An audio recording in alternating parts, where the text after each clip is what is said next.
There we are. This hangout's live with Severian. Yeah, He's got a beer.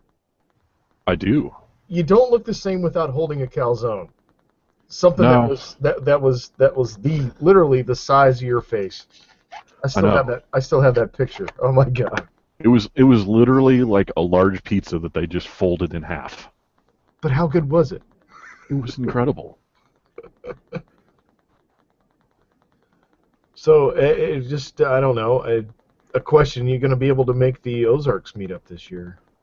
I'm hoping to. You are. For me, Um, yeah. For me, it's out of the question. And yeah, I'm just too busy. This whole year's too busy. I may make the Tennessee meetup. yeah, I'm listed as a maybe for the Ozarks right now because things are kind of up in the air. If I end up getting a replacement bike, then I'll definitely be there. Yeah, my key thing is that I'm a little heartbroken right now, and I'm awfully busy. But um, I haven't seen my concourse since September of last year. I know that's what you were saying. Yeah, that's That's insane. well. I've already contacted Kawasaki of North America 2 or 3 times now. The third time being yesterday, and they told me they would definitely extend. They would definitely extend the warranty on that bike. Because Well, I'm yeah, like, they've had it forever. yeah, I'm like, well, by the time I get it, I won't have a warranty and it won't be a new bike. Right.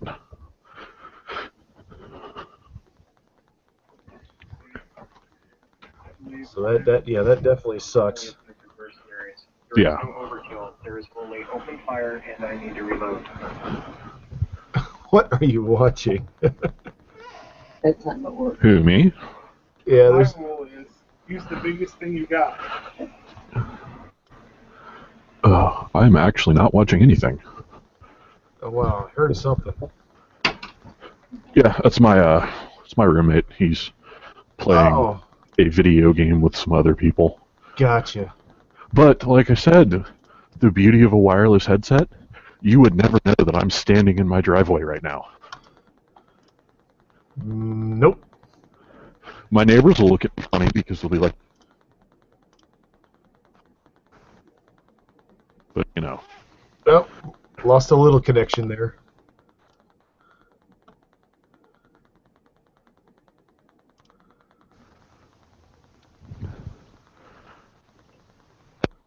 Oh wow, who's this? Eh, Uh, I don't know. I'm here. no, that's somebody else deciding to chime in on my crap. So guess what? They get an invite. They put on their haha gay. I don't know if you ever heard of him before. I'm not going to say his real name, but he goes by Llama Goose. I have not. He's pretty. Yes, northeast. Well, just our eastern guys. I guess we know each other pretty well. You see who else is on? Should get Dodge in here. He's an Eastern guy now. He is. He is, but he doesn't partake in this so much. I think I've invited him a few times to other hangouts that I've been in. Yeah, like I said, I've never actually done one before. LJ's tried to get me to do Brands Hangout before, and I'm like, I don't really know any of those people. That was half the fun. I didn't know half the people. I think it did a lot of them last year, and I didn't know a bunch of them. So just jump on in there. Had some fun. Made some friends. Never met any of them. Yeah. Let's see who else is in here. So that is one of the cool things about doing the meetups and stuff we do is it's like I follow all these cool people on YouTube, and then I actually got to meet a bunch of them. Yeah, yeah, yeah. I've been keeping up. There's a big Atlanta meetup and stuff, but that's not really my thing. It seems to be more of a parade of followers, I think. Yeah, that's kind of how it was when Dodge and I went to the Oh, my brain just died. Yeah, yeah, I know the one So, you were talking about. yeah, it ended up being a. I mean, there were a handful of other vloggers there, but it ended up, I think, being mostly followers. Yeah, and then not knowing everybody that you ride with. Right. I mean, it's like I showed up down there. There was another guy from Kansas City that was there that I follow, so I got to meet him, and it was him, Graffiti Turtle, and Double T were the only ones I actually knew who they were. Other than that, I didn't know anybody else. I Ah, mean, other okay. other than Dodge.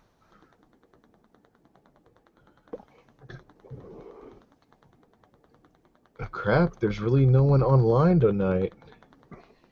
Who cares? It's Saturday night. What are people doing? Hey, at my age, I'm sitting my ass at the house drinking beer so I don't get a DUI, motherfuckers. Yeah, exactly. That's what I'm doing. I'm not quite your age, but I'm my young and reckless days are behind me. Oh yeah, yeah. There comes a time, and if you've got a family, that happens a little bit sooner than that. But Oh yeah. Well, I mean, especially I ended up having to work a half day, and then spent a couple hours wrenching on the bike. uh, I've seen that. I think, and I know what that's like too, because I help a friend of mine out changing out his CVR exhaust, and ugh, It's not hard. It just takes time. yeah, that's suckers. You gotta dig in there. I love where the battery's at. That's awesome too. Uh-huh. Yeah. When I was putting my new tail fairing on, I dropped one of the bolts in underneath the battery case. So I had to go fishing with a magnet. That was fun. Oh, we're getting messages back.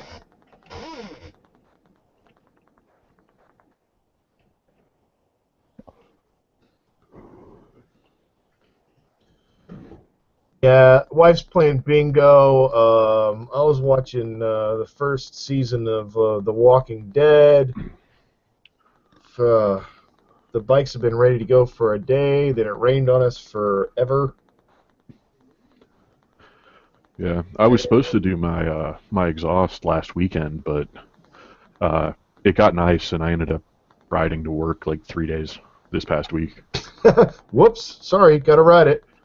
Yeah, well, and it's like, and like today, it's like, I mean, it was in the upper 50s. I'm like, I Oh, want to ride, and it's supposed to be like 70 something tomorrow, and it's supposed to be pretty nice all next week, and I'm like, I want to ride.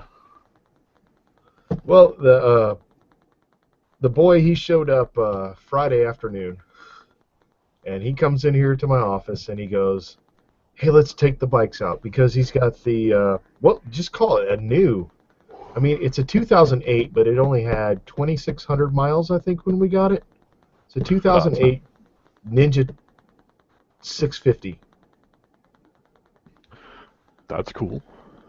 and he got it. I think it was a pretty good price. He got it for $4,000. It's not bad at all. I mean, for something that's not even broke in yet, really. Yeah, So he goes, "Hey, let's go." And I said, "Where you want to go?" He said, "Just take me around Vine Grove." So there's some pretty nice little roads around here. And at one point, I was just cruising, and he passed me. You hear that little 650 just screaming its ass off. yeah, And well, then he slows down. You can see the smile inside his helmet. He's like, "Yeah." And we get to a stop sign, and I take him to a little road called Rabbit Run, and it's like the warm up for Deal's Gap, but not quite. yeah. And I take him down that road, and we get back to the house probably about 20 minutes later, and he goes, "I got it up to 105." I was like, "When?" I was like, "When you passed me?" He goes, "No, I was trying to catch up to you." Yeah. Well, it's like I hadn't, I've been riding less because it's, wintertime up Oh here, yeah, and yeah. like I went out to go see a buddy of mine that owns a restaurant here in town, and I'm cruising down the highway, and I'm like, why the heck is this traffic going so slow? And I look down, I'm like, I'm doing 90 and a 60, and I'm like, whoa, back it down. Yeah, It's I'm just cruising along, and it's like nothing, and I'm like, yeah, I got to get my stupid out of the way before the roads get nice. yeah. But you got to get. I've been cooped up for quite a while, and then to get back on it, it. I don't know. It didn't take long to get back in the groove, though. Especially on roads that I know. Yeah, All these roads around here where I live, I could probably, especially on the stretch that I like go to and from work. And there's a pretty, I mean, it's about 5 miles of just twisty stuff. I could probably close my eyes and pin it and just make it home. I don't know, it's stupid, and I've done yeah, it. And, yeah. I mean, unfortunately I work fairly close to where I live at, so I make a left turn off my street, ride about 3 miles, make a left turn, and then make another left turn into my parking lot. So you can't be late. right, exactly.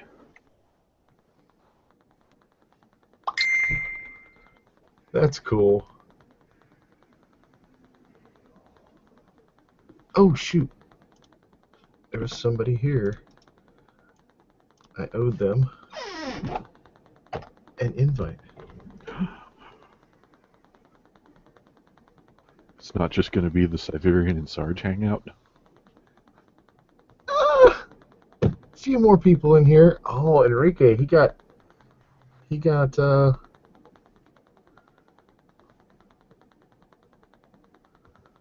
oh, he goes by I'm Ride or Die. I didn't know that. I didn't know that. I hate this Facebook thing and all that crap. It's just trying to associate names with real names and fake names. Right. I know your name. I know DeFobra's real name. I know Dodge's real name. I know. Here, oh, Enrique, he got.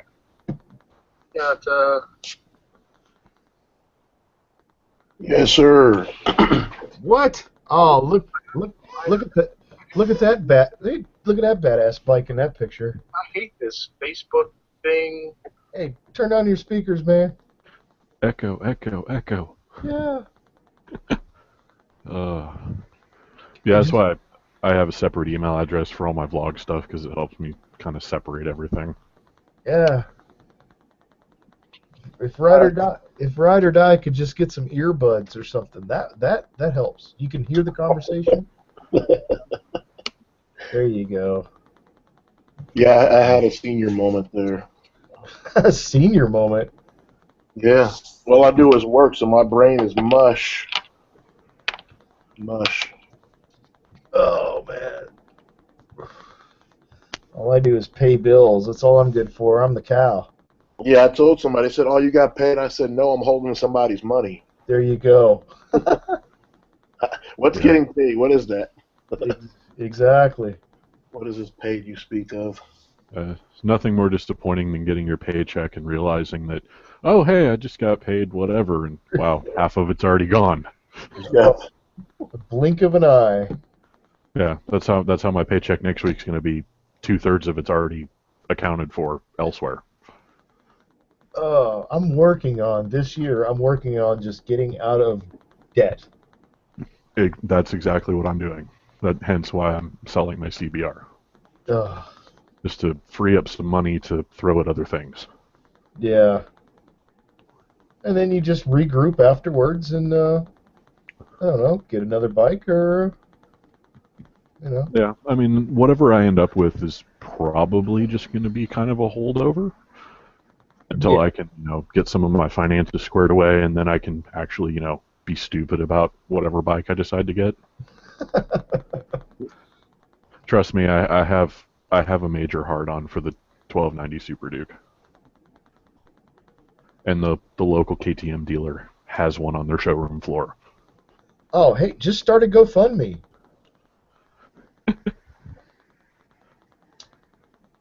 Yeah, And now it begins. Hey, I've seen people do those for like the weirdest things. I had some random chick follow me on Twitter, and she's spamming a GoFundMe account because she wants to get a boob job. If she can show you proof in person, it wouldn't be a bad deal. I'm like, you know what? I would be willing to donate to this, but I'm gonna need some before and after shots here. Well, that's true too. If you're going from an A to a D, I want to see it. Yeah. Yeah, but so far she's got like 2 people that have donated. I think she's got like 70 of the like $5,000 she needs. 70 I'm bucks. like, yeah. I'm like, I'll back this, but I'm gonna wait until a few more people have thrown some money in here. Do you even know what she looks like? Yeah, she's got a picture of. She's got pictures. Well, a picture, Oh. but So have we ridden the GSXR yet? Uh-oh. Did we lose Ride or Die? No, I'm here. I haven't. It's like drizzling and raining upstate here in New York, so I wheeled her to the back, and I have an awning off my kitchen because then I covered her up because I don't want somebody coming by. I'm getting the shed built, so until that happens, I couldn't bring this CB750 out, but that's a tank, man. So yeah. but this one is like 100 pounds lighter, so I just wheeled it to the back, and then I locked up my backyard. If you do that GSXR right, that bike will come in at about 400 pounds wet. Cause Wow, yeah, I know it's like 370 dry or something like that. Yeah, because Suzuki did that bike right. It was those first 3 years of the GSXR actually had titanium exhaust also. Yeah, my buddy who I bought it from gave me the OEM can off of it. It's in my truck. Yeah. well, it's ridiculous. Like the OEM can versus the aftermarket slip-on I had on my CBR is just. I mean, it's sick how much weight difference there is. Oh yeah. I mean, it's like in the CBR, at least the year that I have is already, for that particular year, was the second lightest super sport on the market. The only one lighter was the Daytona. Oh wow. 675. Yeah, it's like my, I think my wet weight on it is like right around 410 pounds. I mean, it feels weird because I'm like moving it with one hand and I'm opening the gate and I'm like, wait, if this was the CB, like I'd need like my damn chest and 2 hands and my chin and Yep. if it starts moving one direction, you're just along for the ride. Nothing you can do about it. Let's see if I can do this here.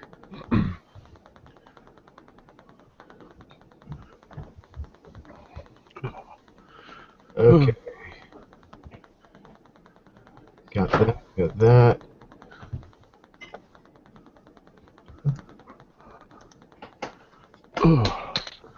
Right, I just cracked open beer number 2. Nice. He's on his way.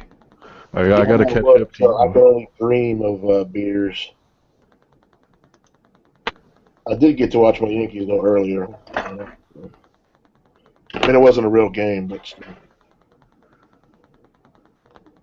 All right, we got. The 883 Ninja ship. Yeah, it was my buddy who sold me the Gixxer. He had that as like a plaything just to goof around.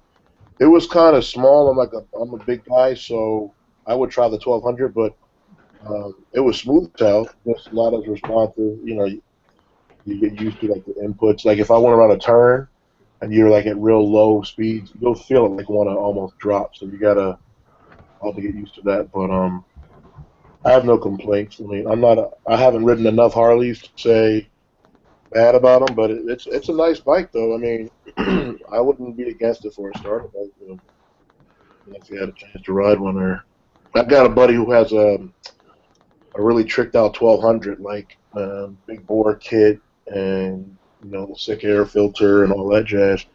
And he's getting like 9 additional horsepower, and I'm like, that's crazy.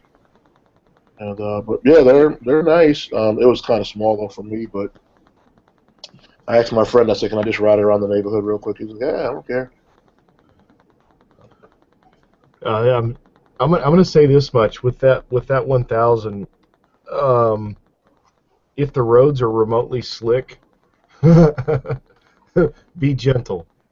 Oh yeah, I know because it doesn't have any power modes, and yeah, my friend who had it, he's like, yeah, it's been nice to me, but and I've been talking to other folks who have newer leader bikes, like the R1s that have the power modes, like rain mode and stuff. Yeah. And I know Mike V he just got his R1. He's like, I've been riding around in rain mode for like a few weeks, man. I said, I don't blame you, but that's what I've heard too. Yeah, be real easy. One of my buddies said everybody's talking about rolling on. He goes, you need to learn how to roll off. Yeah, because if you chop that thing, That's what he said. Yep, game it, over. yeah, because there was one day I was heading up the hill by my house here, and the tires weren't warm. It was about 50 degrees. The road was cold, and you could tell, and so were my tires. And I gave it the gas just to zip up the hill real quick, and I went sideways, and my butthole puckered. My legs grabbed the tank. I don't know how to explain it. I saw my headlight go one way, and my head was turned the other. Was it like that scene in the first Mission Impossible when Tom Cruise whips it around to shoot at the car and he's got like the one hand shooting and the, and the bike's going I down? wasn't one-handing it, that's for sure. It scared the shit out of me. Yeah, It spins up really quick.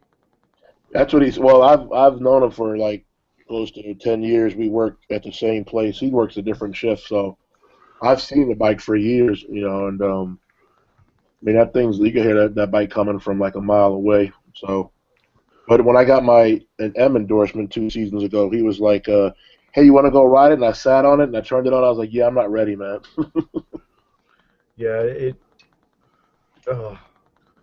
I started riding again in like 2007. It had been 7 years since I'd had my accident. I don't know. I was just surrounded by other guys that had bikes. I'm like, you know what? I'm gonna do it again. I'm gonna get back in it. And the first bike I picked up here stateside was a SV650. Oh, it's a great bike. I wish I Yeah. would have kept mine longer than I did. I do too. But then I came up on that GSXR that I bought. It came up for sale, and automatically the SV went up for sale. I was like, holy crap! I've got to have that. I want to. I don't know. Yeah, I mean this. She's got 26,000 on it, and he babied it, grew care of it. So I'll just ride it until I can't ride it no more, and then whatever happens. So The only thing I love your bike, but the only thing I don't like is that a blue tint on the headlight, or does it no, that's have? not. That was the exposure, but it's a 6K HID. Okay. I Yeah, mean, how's that working out for you though? Because I had it on mine also, and then went back yeah. to That an older picture, I don't style. know. That's his picture he shot, and he sent me some before I bought it. But I turned it on last night, and it's like it's lighter than that. It might have been overcast when he took that photo, but it looks really great at night, which is Okay. it's a big help because my CB, I still have the stock headlights, so the regular low beam has a better projection. Like the high beam, I would have to aim it. I never aimed it, Yeah. but the low beam, man, I could see like a few feet, like a square in front of me, and that was it. So it was always like hairy. I mean, I like riding at night where I live, but the light was like crap. I just never got around upgrading it. But this one, I like it because I've ridden with them at night, and I mean that thing lights up the whole road like with the Oh, that's road in cool. front of it, which I like. So yeah, that picture's kind of misleading. I gotta say the most impressive headlights I've ever had are on the concourse though. That the the first afternoon when I went and picked it up, we stopped, we had dinner, got out. It was dark outside, and I've got to take country roads back home. And the first time I hit the high beams on that thing, it just lit up the whole freaking road. I'm like, oh! I was like, It's holy. nothing like having those lumens, man. So, but I'm happy. I mean, and so the high beam is just a regular bulb, um, Yeah. and then which is fine. But I asked my buddy, he's like, I've never had. I think he says he'll put on high beams in once in a while, but he's like, when I did the HID upgrade, I'm good to go. So, which is nice because I live in deer country, so Duh. ride around, and you know. You don't have to tell me. Plus, my CB is really quiet, so this is nice. Like people hearing me coming, and but I'd be like right up on somebody, and they light turn green, and I'm like, let's go, let's go. I couldn't even rev it because he wouldn't even hear anything. So Oh shit. Trying to see who else is on the old Facebook. Hey, if you guys want to send out invites, they're more than welcome to come on in. all right, let me see. Because I'm just passing time. Like I said, I was just watching the first season of The Walking Dead again. You should watch it in black and white. Is it make it more authentic? Well, it's supposed to be because the comic is in black and white. Oh, okay. Yeah, I realize there was the comic book that's written. What is it? They did I think they just did the pilot in black and white. Just as kind Yeah, of I'm like definitely. an homage Are to the you all comic. caught up, Sarge, or Do what? are you all caught up in Walking Dead? Oh yeah, yeah, yeah. All By right, so far. I'm not gonna give anything away, but I love it. I love this season. I'm all caught up. I like I said, I love the first season the most. Yeah, me And too. I always thought they did Shane dirty. yeah, My wife is like, "Oh, I hate Shane," but you think about it. Without Shane, they wouldn't have gotten to Rick. Like they wouldn't have been around long enough to get to Rick. that's true. And people kind of discount Shane because he was a hothead, but the dude knew how to survive. Yeah, maybe he was like a little bit over the top, but I thought his instincts were great. Yeah, but they work together. It's like a yin and yang thing. Right. Yep. They work together. They checked each other up. We shouldn't be doing this crap. You're right. We shouldn't be doing it. All right, then we won't do it. Well, no, we'll do it Was the anyways. real issue that he was slamming Rick's wife? But Rick was having problems with the wife anyway. She was a fruitcake. Yeah, she But was.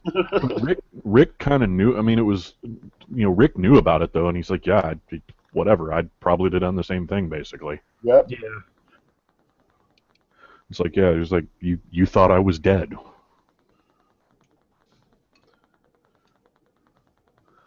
But yeah, I love that show. I mean, if anything, I know some people are. I love that the Talking Dead that comes on afterwards. Oh yeah, did you catch last week's? That was awesome. Yeah, yeah. It was what was it? Kevin Smith Yep. and I forget the other two folks that were there, but it's interesting. Oh yeah, the guy who plays the guy in the New Community, he was doing the Matthew McConaughey impression. It was dead on. Oh my That God. was awesome. I believe he did a really good job. He does a lot of impersonations actually. He's pretty talented fella. Yeah. Yeah. Yeah, I mean, knowing what those guys have gone through, I'm surprised everybody isn't acting like the chick that had PTSD at the party. Oh my God, she flipped out. Yeah, She flipped out. she's got that 1,000 yard stare already, man. She was out there at Target She's, shooting. She was like, "What?" oh, so I mean, what do you think about this community they came across though? I think they're bullshit. Honestly, I think something's gonna happen. I don't know what, but that the head of it, the politician, she's no dummy. She's scheming for something. Oh yeah. Well, my whole thing is this. Okay, it's been 2 years. From what I understand, it's been 2 years, Right. and that community has stood unscathed for 2 years. How the hell is that? Well, we're gonna find out, like Terminus, how it appeared to be so tranquil. Yeah. Well, Well, so Peeled did back and found out they were eating people, and well none of that jazz. And I'm Woodbury not even appeared to be buying pretty the fact that tranquil. they're letting Rick have his gun. I'm not even buying that either. yeah, you're right. You're right. Woodbury seemed tranquil also, Yep. except for the mayor being It's got his psychotic frickin' daughter held chained in that damn chair. and heads in jars. Yeah. Yeah,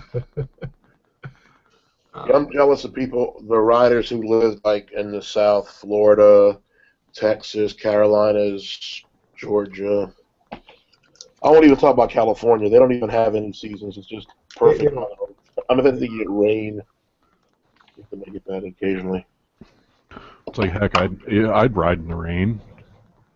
I mean, it's freaking like this last week is the first nice week we've had here.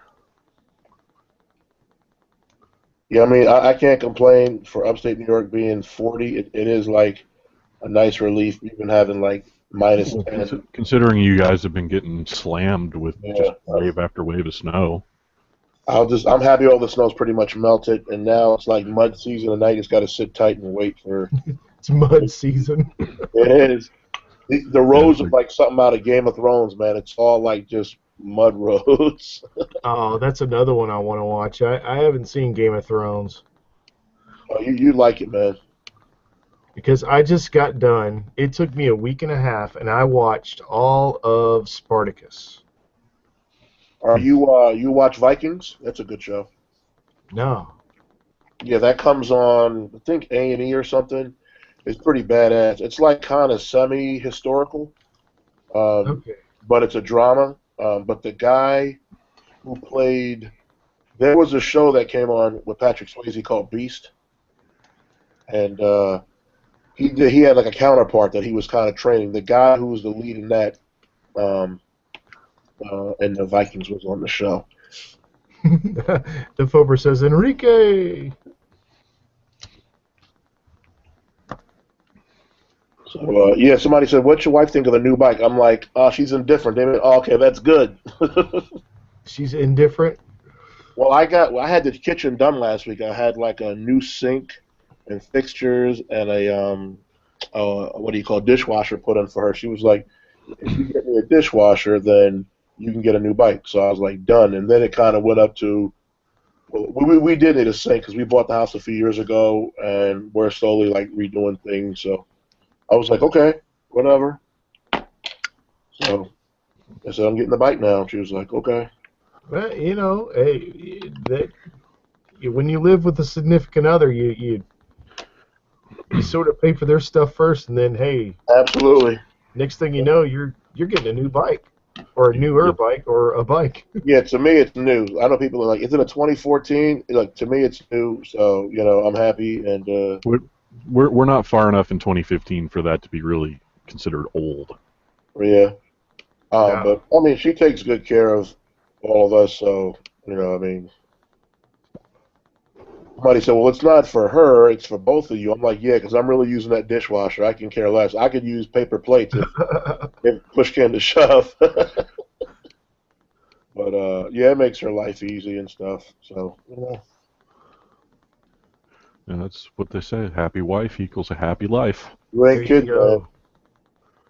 I mean, she works too, so like, I mean, she's at home raising our kids, but she works from home, and then she has a side gig on the weekends. I mean, this new economy, we all we do is work. Well, Yeah, that's it's ridiculous. I mean, I work more now than I did like 4 years ago. Well, it's sad that since all the crap's gone down with the economy, that's like you need pretty much two full-time incomes just to survive. Yeah, 2, 3, 4, whatever, whatever the number is. So, the ridiculous part about it is, uh, it's like I saw something that said like the quote poverty line now is like $38,000 a year. wow. I It's believe it. like I mean, and being and in there's New no York middle is already class. crazy. Oh no, there's Well, no we, middle we class. have no middle class anymore. It's like the middle class is considered like I think it's like 120 to like $160,000. I'm like, crap. I make my base is 28. I'm like, I'd be happy making 50. Yeah, it's working poor. I mean, I don't live in the city like some of the other vloggers do. I can only imagine some of the stuff with this sticker shock. But I mean, living in New York overall, New York sees you as a big wallet. So anything we get in this state, it's always going to have like New York's hand in it, and that's anything bikes, gas, food, whatever it is. But but one day when I move, when I relocate to free America, as I call it, and it'll be fun times. I will say though, I like when the seasons come in upstate, man. I'm only like 60 miles from Cooperstown. That's a ride that I'll make this year on the new bike. It's like right in my backyard, like Cobleskill, all these roads, what they call the Leatherstocking region of New York. It's kind of like where they filmed Last of the Mohicans. They filmed it up there, and they filmed in Saratoga, which is like 40 minutes from me too. So there's a lot of nice twisties up here too. So I can't wait for that to happen. I wish we had nice twisties where I live. My twisties consist of roundabouts and clover leaves. Where you at? Jersey? That sounds like Jersey. No, I'm actually down in Kansas City. Oh, okay. Yeah, I went to high school in Jersey, man. And it's they have like I think when I was going in the military in the '90s, they had a campaign to eliminate all circles, and then New York said, "Hey, we should make circles." Oh, I don't know. Circles. Some people get confused. They get in the circle, and then they're like, "Should I stop? Should I ask for directions?" And just like, Yeah, and so I guess the crappy thing about living down here is it's like to get to any like really twisty kind of roads, I got to drive, 5-6 hours. Oh, yeah, but you don't ride like Llama Goose. What's going on, you crazy fucker? I haven't spoken to Goose in like a minute. Fuck yeah, America. America. I just got back from Walmart. You got back from Wally World. Wally World. That's like fucking zoo. Wally World, the only place where you can get like federal Hydra Shock, and you can get some Doritos and roll out. Yep, exactly. You can go there, buy a gun, get a tube of toothpaste, and a six-pack of beer, and go home. Yep. I love it. Or you can talk to the clerk. Hey, what you carrying? Oh, really? I carry this. How do you like that grip? Oh, good times. But then when you carry in there, people freak out when I call it cops. Yeah, we don't have open in New York, so which is cool. And Walmart doesn't like it, but what Walmart doesn't know doesn't hurt them. So we got open carry in West Virginia and Ohio, so except for in vehicles in Ohio, you can't do that. Oh, okay. West Virginia doesn't matter. They don't give a fuck. You can strap an AR to your back. They don't care. Yeah, but I bet you don't got that crazy shit going on, like people just going into places and fucking shooting up the place. They're probably like, you know what? Actually, we had a shooting last night. Gee. Yeah. Oh, that's The guy up the river got shot in the face. But it was an ex-cop, and he got shot by another cop that was not on duty. I was like, Jesus. Oh my God. Yeah, no slam against cops. I have nothing but respect for cops, but a lot of cops, unless they're at the range, they can't shoot for shit. I mean, unless they're right at you, then they'll put like 40 in you and they'll hit you like twice. Well, Yeah. I mean, what about the shooting out in Missouri again? Out in that area. Oh, freak! What's the hell is that area called? Shit. Are you talking about Ferguson? Ferguson, yeah. And those cops weren't even from there. They were just volunteering to go help. Just blowing people's heads off. Yeah, one gets shot in the face, not critical, and I'm trying to figure that one out. And the other one gets shot in the shoulder. But how do you get shot in the face and it's not critical? Must have been a BB gun. Oh my God.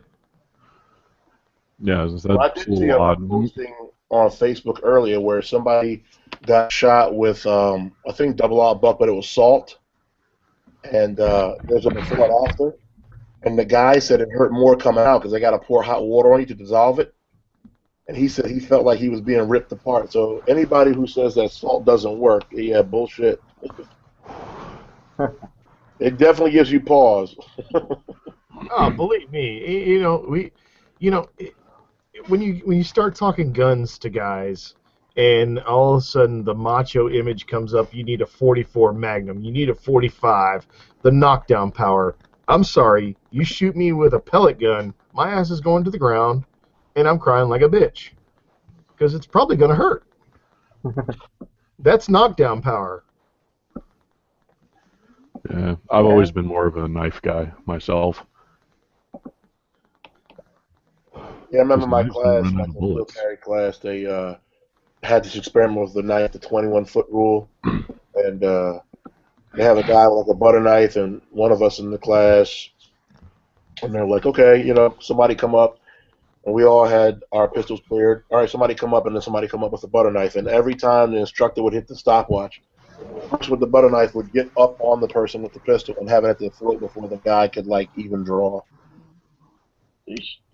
And so what we learned was if you're 21 feet or closer, don't even try to draw. Back up, retreat, and then draw. Because most of the time a knife will take you out if they're that close.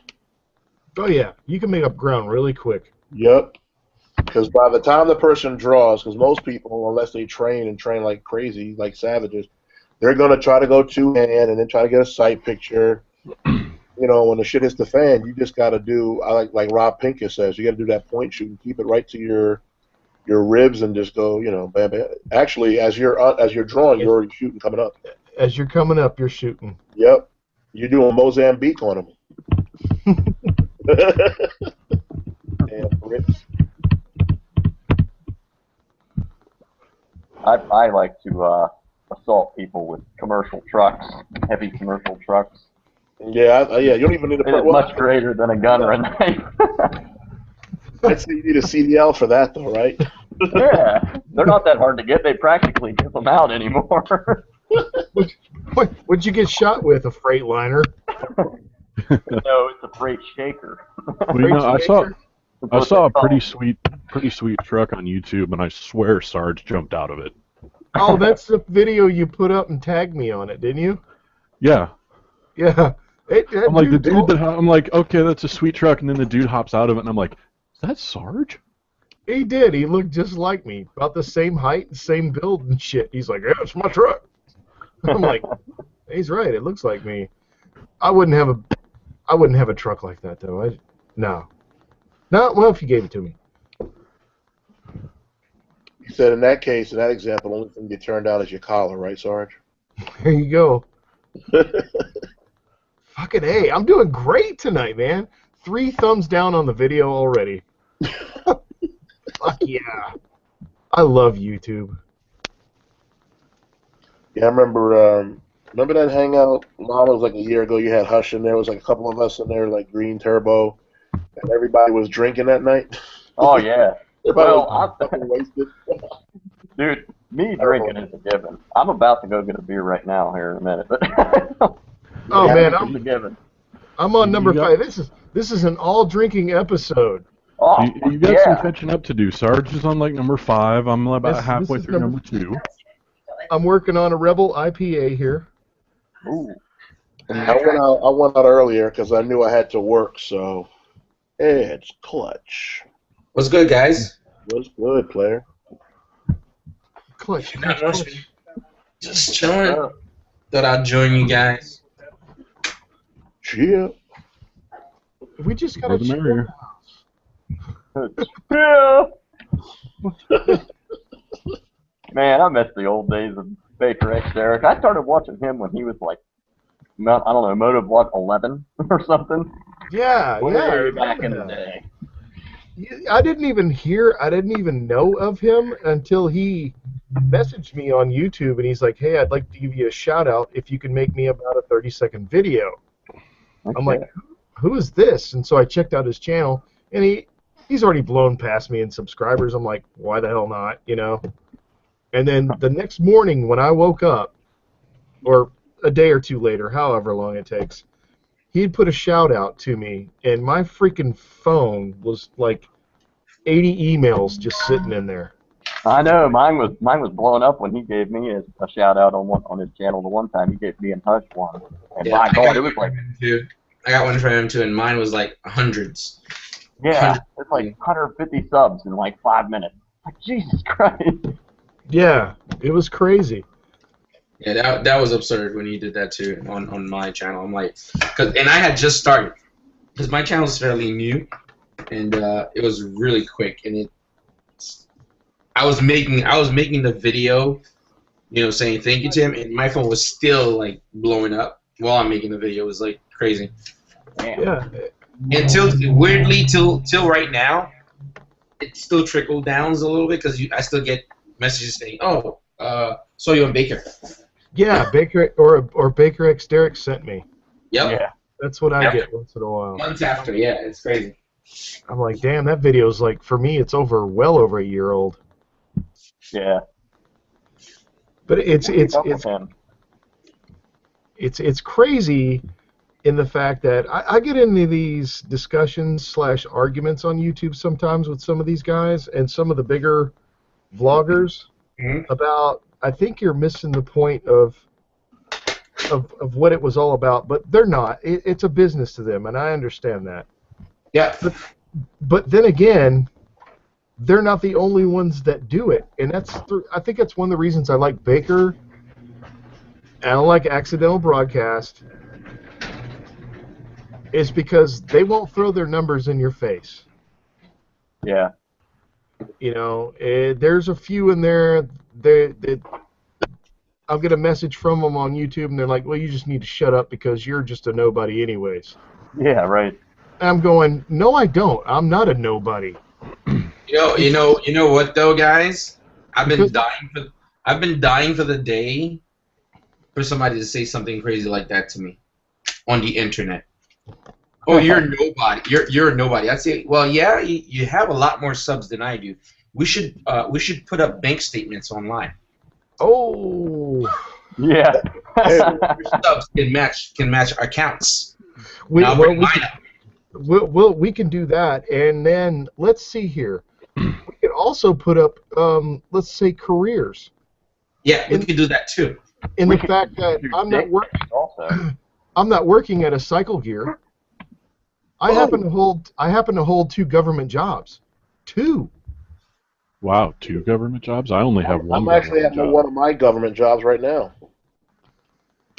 I'm like that old sketch on Living Color. I've got like 15 jobs. Amen. I'm telling you, man, I'm dying for the day for somebody to say something like that to me, saying, "Oh, you're a nobody." I'm like, what? Wait a minute. I think you're mixing up the digital YouTube world and real life, bro. I think somebody calls you nobody. Just send them a picture of your penis. It's all done. I mean, it's like, it doesn't matter how many subscribers you have. It's like, last I think I looked, I think I have like 105 subscribers, and I was like, like, damn. I'm like, I feel I'm special to like a few people out there. 150 people love you, man. Yeah, but people that say stuff like that is very stupid and is very arrogant. I was just having that conversation with the wifey about arrogance and people disconnecting and not understanding. You know, yes, you have subs, yes, you have followers, yes, you have like 100 likes or 1,000 likes, but that doesn't translate to your bank account number. It doesn't translate to your education level. It doesn't translate to your job, your career. No. These guys don't get it sometimes. No, Severian knows my situation. Well, Dodge even knows more about me. But, I mean, hell, I'll tell you right now, my damn wife's a doctor. Try that one. Yeah, but, like, these guys don't get it. They will quickly, throw you off and say something weird because they're so connected to the digital life where it's like, it means everything. Like this life is better than actually every day and enjoying life. And this is why I always laugh when people have like, bike life for life and they have the crazy photos. I'm like, there's other shit that I like to do as well outside of motorcycles that are very pleasing. And so it's always weird to me. So. All right, Llama, what's okay, Severian, what's your take on that then? I mean, it would be cool to not have to deal with my day job and actually be able to do this, quote, full time. I mean, I follow a few Twitch streamers that are actually to the point that they've made, broadcasting their games and whatever they're doing, it's their job now. And I'm like, that would be cool because it, then I could focus on other things that I would like to do instead of having to be tied to a job all the time. But didn't Justin TV have that like years ago where people were broadcasting their games and lifestyles? Yeah. I think Justin got bought by Twitch. Yeah, and I used to watch Justin like crazy, man, because it was like you have different rooms. You know, somebody put a camera with a bunch of fucking puppies, or somebody would broadcast their game, or Yeah, whatever. but you know what, guys? I don't disagree. That would be great for you to just do something very pleasant and then, as a career, and make money from it. There's nothing wrong with it. I think it's just the way certain people come off. That's true. That's the thing. It's fine that you do that. It is, of course, it's great. Who's gonna say it's not cool to sit down and just play video games and then you get a large lump sum of money? That's incredible. Yeah, but I think a lot of people become very arrogant about it in the way they position it, as if you're nobody, you're nothing.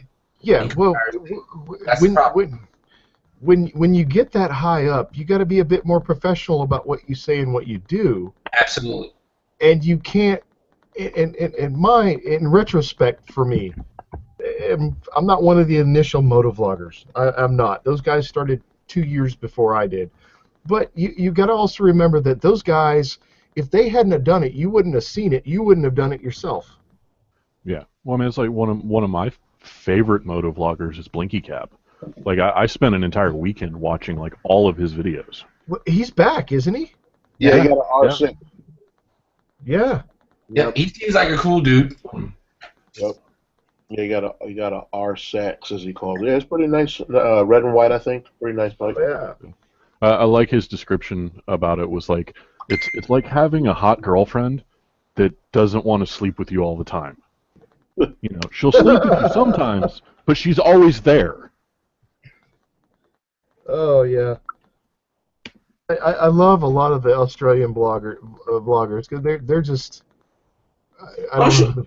Guys, I just realized we're live. Somebody just messaged me and like, "Yo, you guys are live." We are live. That's ridiculous. Get live. That's awesome. We are live. And get back in that can. This is how organic it is every time we chat. I never really think about it because we don't do it to like put it up and really kind of have conversation with each other. It's not really putting it up or anything like that. So it's always an organic conversation. So, so that's cool. We all get drunk and speak wisdom to each other. Oh, there you go. Yeah. Oh shit! Hello, beer number 6. How are you doing? Oh, you're damn. You're No, up to no, 6 that's already? 5. No, I'm milking 5. No. I'm milking 5. What happened to Kate? He just disappeared. Yeah, he comes and goes. I don't know. He might be. I know he was. I don't know if he's online or not. He's probably doing the masturbation. No, he's probably working. Well, I know he's got a lot of parts coming in, a lot of goodies for the bike, so maybe doing something like that. I mean, you Just know, like everybody else in the Northeast, it's like, fuck winter. Yeah, I just ordered some stuff off of eBay, and every time I get something else, I go, "Oh, I get something else." So. Oh, dude, I'm so bad. I don't even know about till my wife goes, and what the fuck is this? What did I don't you tell order? my wife till it Yeah. comes up to the house, till the UPS man drops it off or something. But Yeah, it's usually my wife accepting the package. That's where I get in trouble. Yeah, it's like I get to the point sometimes where I've ordered stuff and it's like I have all my crap shipped over to my folks' house because my dad's retired, so he can be there to take packages and crap in. Yeah, And I'll get a text message in the middle of the day randomly. You had a box show up. I'm like, I don't remember ordering anything. Okay. All right, Dad, I got a box. Oh man, hey, you had wings today too, man. So did I. Yeah, I went to this place down the road from my house, and I knew I had to work, so my wife gets off at 1. I said, I got to get out the house, so I went to go watch my Yankees, and then I had some Thai chili wings. I watched. We went up to a Mexican restaurant here, and they do good food across the board. Not excellent, just good. Quick And they question, have- guys. Tomorrow, I'm actually working on a project, so I think you guys might be able to give me some good pointers on this. I'm doing the Ducati decal on my rim, my rear rim. Any good tips? See, the person that did the decal for me, that cut up the decal, they cut it. It would have been easier if it was just like one elongated like row to kind of stick it. And I'm actually gonna do a video on it as well. But I don't know if any of you guys are familiar with doing that. Like any good tips, so I don't kind of. I mean, I have a few sets, but I don't want to mess them up. Probably gonna give them away at some point. So it's like each individual letter. Yeah, individual letters. Ooh. Why would you do that? Yeah, it'd be easier if it was just one strip. I know. So I didn't do it. It was a friend of mine cut it for me. I think he was from a different state, I guess to save money on shipping it, he cut them up into individual letters. No. Huh? To save money? No. I'd have been they like, cutting dude, it up I'll anyway. pay, That's I'll the pay for only it to be logical thing that shipped they to do me. that to save money. And we're talking about decals, right, Clutch? It's not, like a rim tape. Have you guys seen the like the Ducati rim tapes? You probably Yeah. Google it. I'm Googling now. I'm getting my Google on. Yeah, I actually have it on my Instagram too, but I'm gonna do it tomorrow. So I kind of figured I don't want to screw it up. So I'm like, I might as well ask you guys. That's tough, man. Well, that looks kind of nice. Is that? Are you looking at the like the stripes tape or just a solid line? Nah, it's kind of striped, man. Shout out to Ninja Shift. He just hit me up on a message, guys, saying hello. So he's actually watching. Hi. Yo. What up, He also has a channel, Ninja Shift. Oh, he's got a channel now. I remember when he was wanting to become a vlogger. So You a blogger now? has he actually done it? I think he does Ninja Shift. He's a cool dude, man. He's always been chatting with me through Facebook. I mean, I reply to everybody that talks to me. It doesn't matter. As long as you're not going batshit crazy using profanity, going off. I reply to everybody.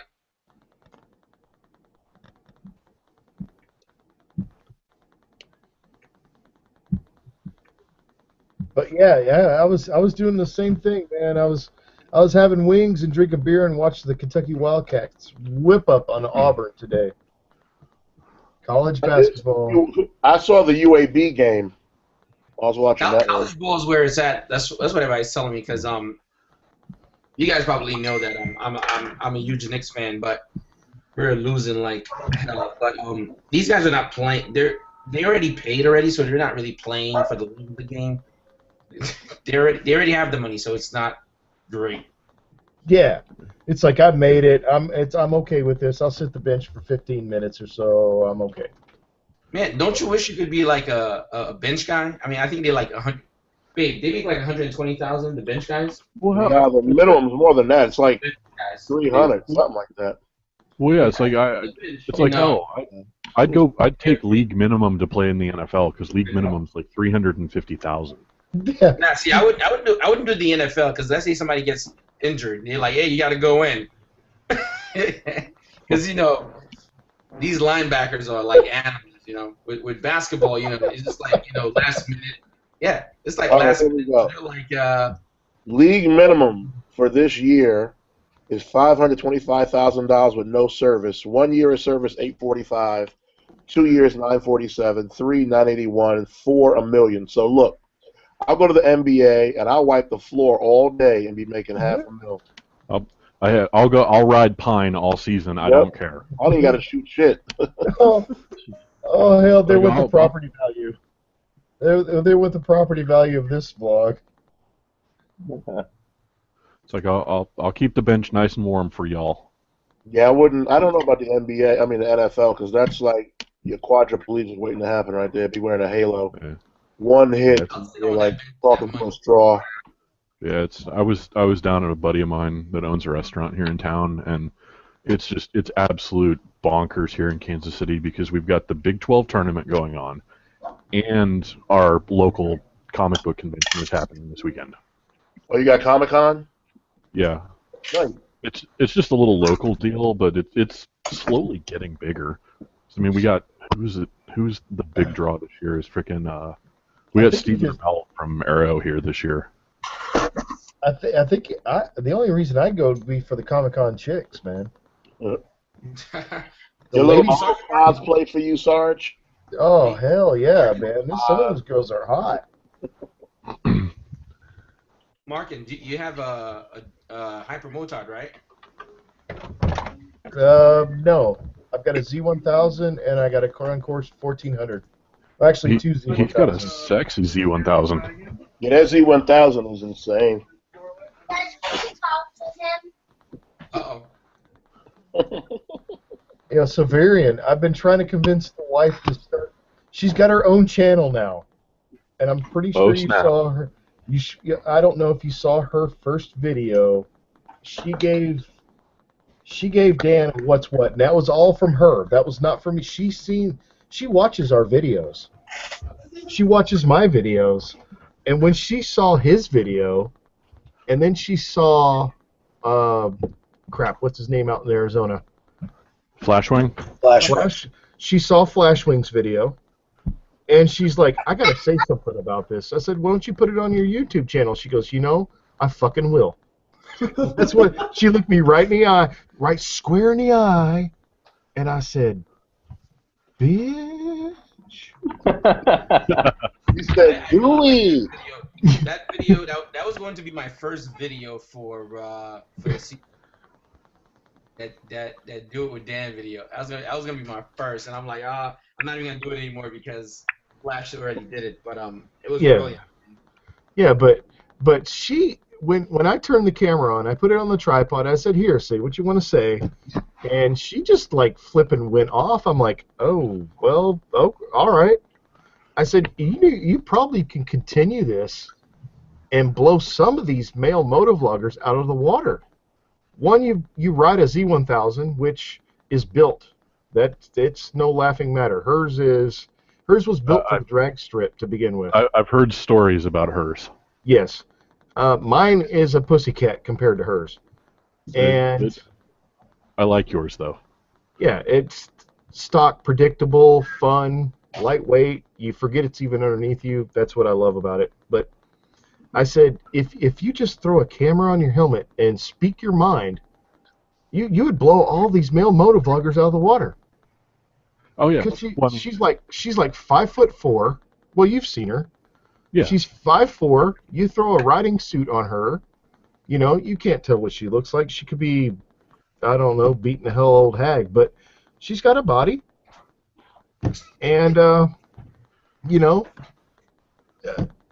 God, she could. Wow. Well, you want to know what she has going for her? What's that? She's a female on the internet. Exactly. Yep. There are people that would subscribe to her just for that. Well, I've noticed there have already been 3 other female motovloggers subscribe to her channel. She's only got that one video up. Yeah. Nice. And I think she's already up to about 10 subscribers. You know what sucks, man? I was just looking at the names. I mean, that's a little bit off subject. And everybody has their actual name on the damn icon. Mine says Mike. What the hell? There's nothing wrong with Mike. Nah, so weird. I can't change it to Clutch First. Why not? I had to make a separate email address for all my vlog stuff. And so, like, when I first tried to join the Hangout, it wanted to sign me in as my actual account. And I'm like, wait, that picture's not right. And so then I switched to my other account, and it pulled me up as who I am. My only Gmail account is the Llama Goose account, which makes things a little bit awkward if I send a resume out to a job. Like, what the hell? One, but the thing is, my second account, which is my YouTube account, is the sub account. It's just the sub account below this account. So this is my main account. I've had. Yeah, you have to have an entire.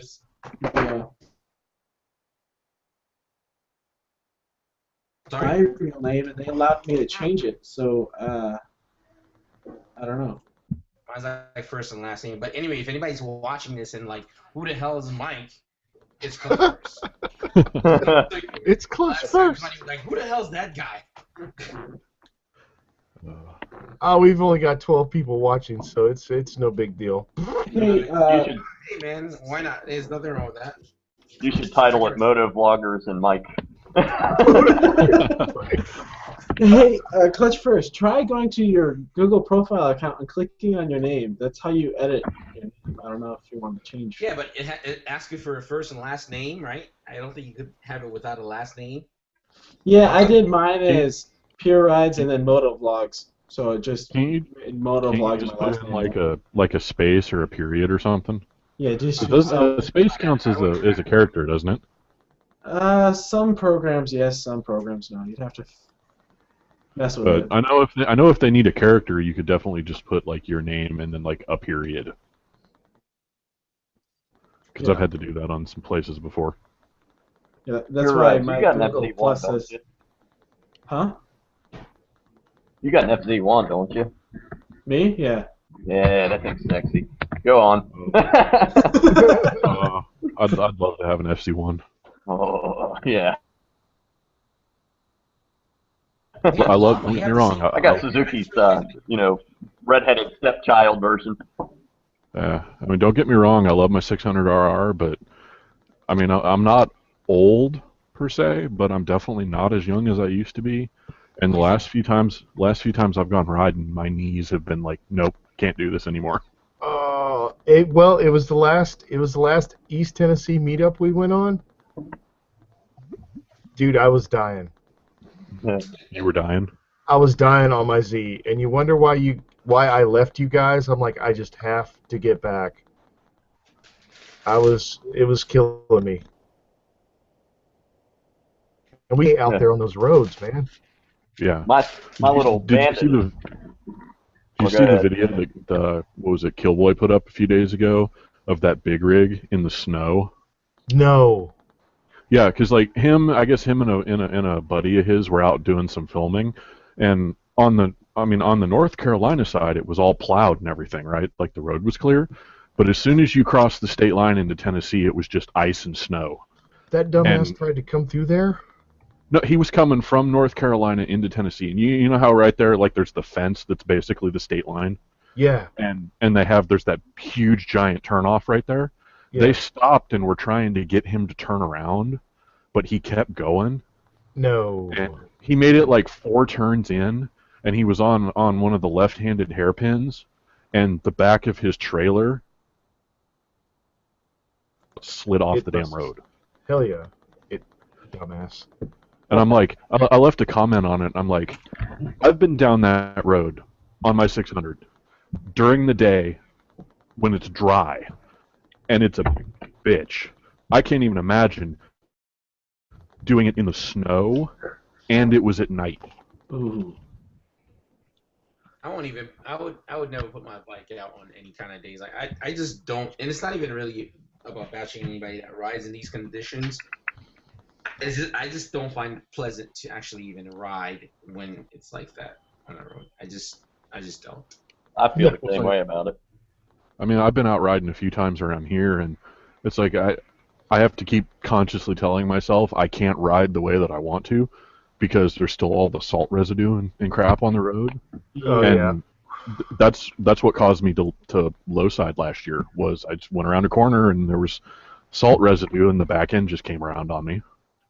Had that happen to me about a month back. Beginning of February, went out with a MotoVlogger and rode, and he was short-lived MotoVlogger. He's done already. But I was going around the back roads out here in West Virginia and went around a turn a little too hard. It was still cold out, cinders on the road. Shit, my back end went out hard, but I didn't lose it. I kept a hold of it. I was like, fuck. That's good. Do you want to crack another case on your Bandit? Oh, I know. Well, that was bullshit. I had it parked on a slight grade. I got up and walked away from the bike, and it just kind of rolled off the stand and fell over. I'm like, motherfucker! It cracked my side cover, and I was like, shit, there's oil all over my driveway. I'm going to say this. Avoid a good ride. Me personally, it has to be nice. The weather has to be nice. Like, it can't be... Certain days I can't, even if it's kind of chilly. I remember I rode out and I was just kind of hanging out with the wifey and we were just chilling. We were at the beach. By the time I was coming back home, it was like, I guess like midnight. It was just like so cold to ride back. I'm like, holy crap! Like who could actually do that? And it was a summer night. I can imagine riding on like February or something, around that time. I just can't, man, because it's not pleasant. I don't feel like the same connection with the road and everybody else, like huge jackets, because I kind of ride with like denim or more like denim with paddings and stuff like that. I don't do like the little suit thing unless I'm doing like track day or something like that. That's the only time I'd probably do that. Oh, I'm gonna say this much. I don't know if Dodge is gonna see this video or not, but I'm gonna swear he swears by it, and now I do too. An arrow stitch suit. I would love to get a stitch. I just don't have that money right now. I'm too freaking large for any sort of suit, so. I mean, I would be happy with getting the jacket that goes with the riding pants I have, because I got the Revit sand pants, and they're awesome. Yeah. And I'd love to get the jacket that goes with them. Well, if you Could consider, probably tell us what to get because he's a huge gear buff dude. He has a lot of good stuff. what I'm getting at is if you compare, for instance, a really good jacket and a really good set of pants, you just bought yourself an Aerostitch suit. You might look like an old fogey wearing the damn thing, but I'm going to say this much. You could put a layer or two underneath that, and you're protected from head to toe. If it gets hot, take off layers, and it's comfortable. And not to mention, I envied the fact that whenever we pull off the side of the road to stop at a gas station or a restaurant to have lunch, and Dodge just stands there and takes one zipper, pulls it all the way down, and steps out of the suit. He's in street clothes. Yeah, literally, he can strip out of his suit in less than 5 seconds. Yeah. I'm like, I want one of those. So I saved my pennies, and oh my God, that thing is awesome. It's not leather, but Yeah, it's on my list of things that I want to get. yeah, I can't say enough about the damn thing. But they look goofy, don't they? They do. They give you baggy ass. They make you look like you've got a gut. Like the friggin' Michelin Man. I got a gut already. I don't need any help with that. Want to join the club? But it's. I give up on the. Well, you can't go wrong with black. You get a black suit, everything matches with it. You don't have to worry about getting a different color bike or whatever. It's just it goes with black. There you go. You go with black, or if you can get a really clean white. That's Yeah, pretty that'll go with anything too. Yeah. Except keeping white clean, kind of a hard to do. So. Well, Yeah, I'm officially on number 3, Sarge. I'm still milking number 5. Son of a bitch, I just finished number 1. This, if you just joined us, this is a drinking hangout. Oh, you guys are about to get to know me real well. No, Even if it's sweet tea, water, I don't care. If you drink your own urine, you're a man. So, I'm going to get 2 more in me. I'll do the same. I'm enjoying a really good Rebel IPA here by old Samuel Adams. I've never been a big IPA kind of guy. Is I'm this going sitting to turn into back beer with my- talk again? Good grief. I'm sorry. I'm sitting back with my 3rd frosty bottle of Corona. Corona. Well, I had the realization last year, right? Because so we were in the Ozarks and they're all drinking Bud Light Lime, right? And I'm like, yeah, this isn't bad. And then I was like, 4 or 5 bottles into whatever we had, and it hit me in my head. I'm like, this is poor man's Corona. No, what did Dodge bring last year? He brought He brought keg. his homebrew last year. Oh, that stuff was. That stuff was good. Oh yeah. Some moonshine, some shine. No, it was a beer, but you could taste the alcohol in it. Nice. That's awesome. I think that's the same night he decided he's going to point the exhaust of his bike into my freaking room. I went into the bathroom to take a piss, and I hear this whoom whoom of his damn Yamaha, and I know I had to leave my door open that night, didn't I, or something? I don't know. I mean, have you ever done like a cold start in the garage, man? After like a few minutes, that garage is like. I did that today. I started my bike for the first time since last fall in the garage. Yeah, I had a headache after that for like 4 hours. Oh yeah. Yeah, that's why I have to make sure the ass end of my truck points away from the garage, especially when it's cold. If I decide to go out and warm it up, otherwise I'll have frickin' high by the time I walk out of the garage. So there's a good question. What's everyone's favorite brand of, I guess, helmet? Well, I answered already, but mine's HJC Oh, because yeah. the shape, it's cheap, and they make large helmets because I have a ginormous head, so. I've gone through 2 different brands. I mean, I started with the Icon variant, which is, I got mistaken because I have the red Icon variant with the black leather jacket, and I don't know how many comments I saw left on like Dodge's videos or LJ's videos. Like, is that Chase? Like, no, it's Dang not. it. And then there was somebody left a comment one time saying, "Oh, that's just a Chase wannabe," and I can't remember who it was. I think it might have been Wilkes. Was like, "So you're calling somebody a wannabe for buying one of the most popular helmets in the country?" Yeah, pretty much. So I was gonna say, did that variant come with an R6? It does. They do now. I did not have an R6. You know, I was wearing the red variant, riding a black 600RR, so it was kind of the same thing. Yeah. Does it come with a Twitch Double Double ah. Don't even do that. But No, to answer the question on my behalf, I like showy helmets is because they come in 5 shell sizes, and all the cheek pads and pieces are interchangeable, so you can change up sizes to fit your head better. HJC is actually getting a lot better. I used to have some of their old helmets, and they weren't the greatest, but the new helmet I just picked up was Snell approved, and all the cheek pads and all that stuff, like you said, are becoming interchangeable as well. Well, I'm like you. Some of my first helmets were HJCs also, but then if I could afford better, I would go definitely try better. But all the ones in my price range that I've tried on, HJC is best for me. So. Sure, and still, my first MotoVlog helmets were HJCs, where I used to cut out the padding in the chin to shove a camera up in there. Oh my gosh! Try that one, you kids. Yeah. I think all these fancy cameras with actual ports and everything for microphones. Although I have to say, I learned hard with motovlogging. My first camera was a Contour Rome, and if you know the cameras, they don't have a microphone jack. So I ended up tearing the thing apart and soldering my own microphone to it. Nice. I know a guy that did that. You and MacGruber. Yeah, there's a guy who did that, and he made a video of it. Yeah, I do remember that video. Yeah. It's not that hard to do. I mean, you just gotta make sure you it's don't not. short anything. But he did it like he did it. I like the. I mean, I've always had ridden with Orion. I really like their brand, but I'm slowly switching over to Bell.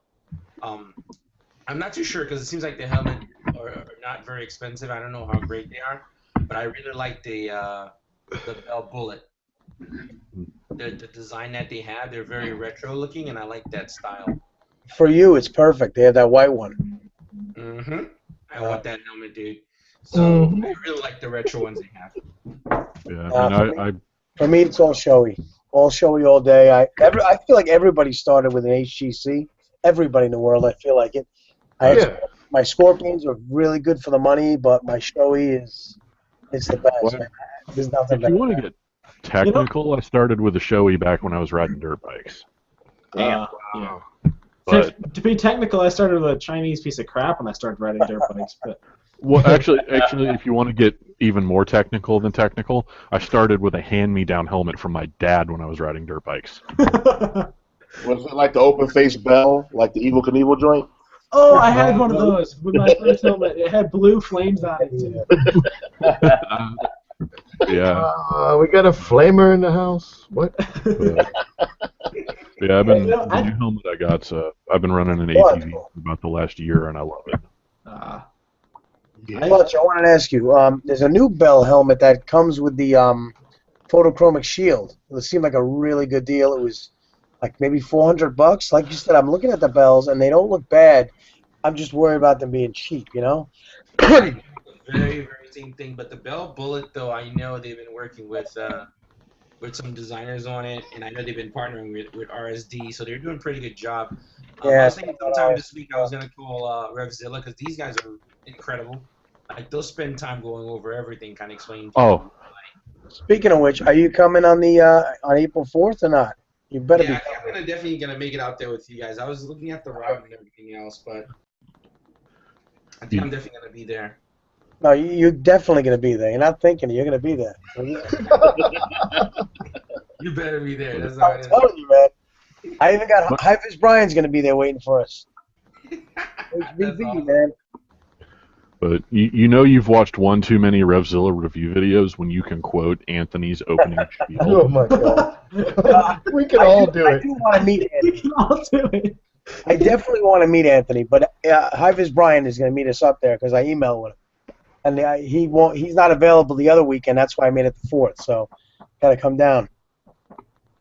Yeah, these guys, they're a great team, man. They give a lot of really great information, not online and offline. I mean, there's not once I've actually called them about anything where they didn't try to make it work or at least get the answer I was looking for. Right. I've seen where other distributors have tried to do the same thing, but they can't. They can't do it. They can't do it like Anthony does. We can, decide, buy, and ride. Where you can watch, decide, and ride. There you go. Thank you. You know what? They do the best. This is beer number 5. I mean, the thing is, he's very knowledgeable about the products, or at least he seems to be very knowledgeable about the products, and he's a captivating speaker. You need to answer your codec. That's my mom calling. Hold on. Oh, Holy no. crap! Do you Tell live your in mom like you go to 2005 with that ringtone? Leave me alone, man. It's my mom. Calm down. Oh, Hi, Mom. Mama Clutch. boom! But you're right. They do a great job with the reviews. They're thorough. Their sense of humor is what gets me. All that crazy stuff. Did you see the dating game that they did this time? In April? You didn't see the April? No, I mean the March deals. They did like a variation of the dating game. I think a dating game. Yeah, I saw that too. Oh, dude, it's so funny, and they have a sick, twisted sense of humor, and that's most of my friends. So I figure this is good. I can get along with these guys. I mean, they have what do you call it? I don't know if he's knowledgeable about every single thing, but I know they do a lot of homework before putting everything together, and their production value is really just like going up and up and up, and it's getting better and better for every single production they do. no, they're not. It's nicely done. It holds your interest, and it doesn't feel like they're trying to sell you something. Unlike some of the other retailers out there, it just feels like they're peddling. You know? It feels like they're just trying to tell you what this is. I mean, Right. I don't want to. which is great because they offer all the other options too. So it's not like they're trying to sell you that helmet. They're just telling you, hey, this is what this offers. I've learned more from watching vloggers like you guys, and just listening and seeing. I'm like, okay. Versus, I mean, I watch Revzilla, and Anthony does reply back on the YouTube videos, which is pretty cool. Yeah. But I've just like a sponge. Like I've watched probably a handful of you guys, including Da, over the course of the months, and do reviews, product reviews, and you have to keep people interested. So if they're making it like you wanna definitely check in, or it's funny. But I'm such a wacko anyway. It could be dry, and I'll be like, oh, okay. Like I'm reading the damn shop manual now to my cage in this bike, and my wife's like, you got problems. So I find the valve pants, and I gotta check out hoses. I can't tell you how many vloggers I've found on YouTube just by looking for reviews for a product and then going, hey, that dude's a motovlogger and he reviewed it. Yeah, it's already been done, which is great. There's so many people in the community who've already been where you're going, so I don't even try to reinvent the wheel. I go, I'll just put a helmet in YouTube, and like a couple of people I follow will just come up and cool. I think Defoe is starting to take over in that category. I've been saying that to him since day one. You know what? I get bored. It's funny. I just showed my wife another jacket, and she's like, "Are you out of your freaking mind?" I'm like, oh, I'm down to 3 jackets, man. It's not that but they all serve a different purpose. Exactly. In all seriousness, though, and I've said this to you before, he does the reviews well, man. Like I think so. He's got a voice for radio. I got a face for radio. There's only one thing that I can see that could change, and I'm gonna tell him when I see him. All right, let me know, man. You know what?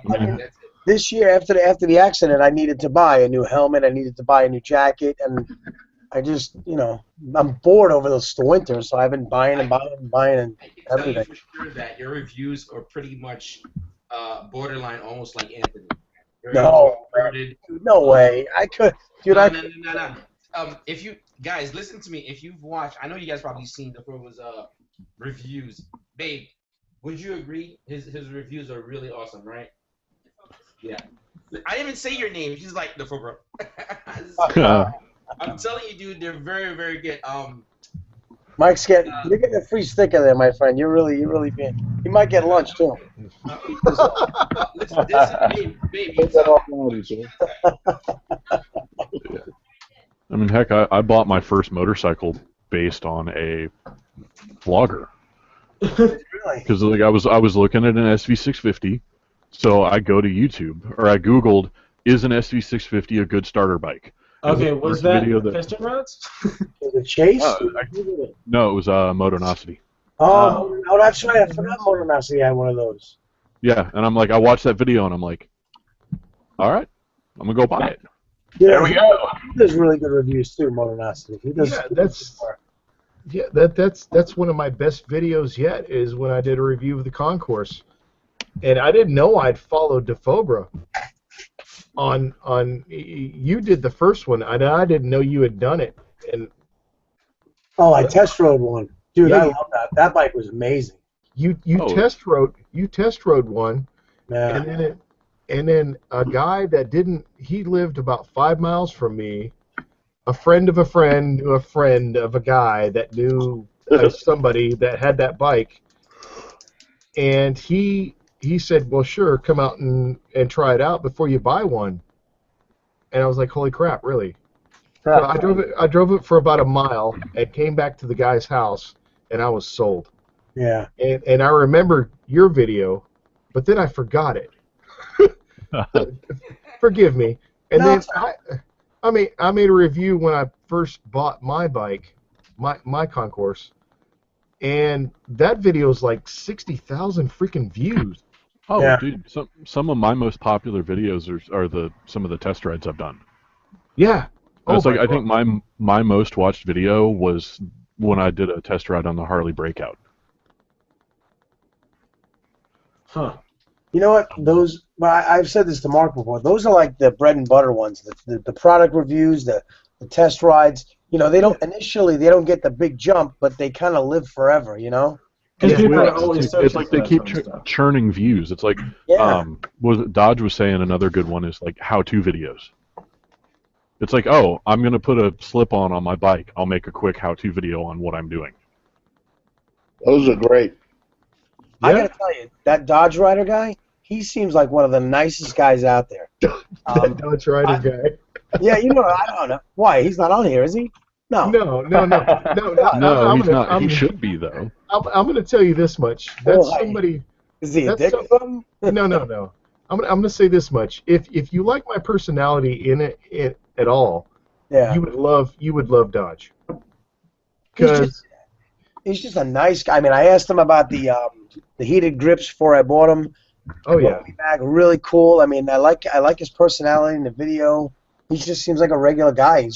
It's fun to watch his vlogs. You know what I mean? I've been watching him for before the KTM that he had. I forgot what he had before the KTM, but always I think it was a Katana. when he was with hanging out with LJ and stuff, he's always been entertaining, and it's just somebody that is nice to watch, and he just seems really cool when you interact with him.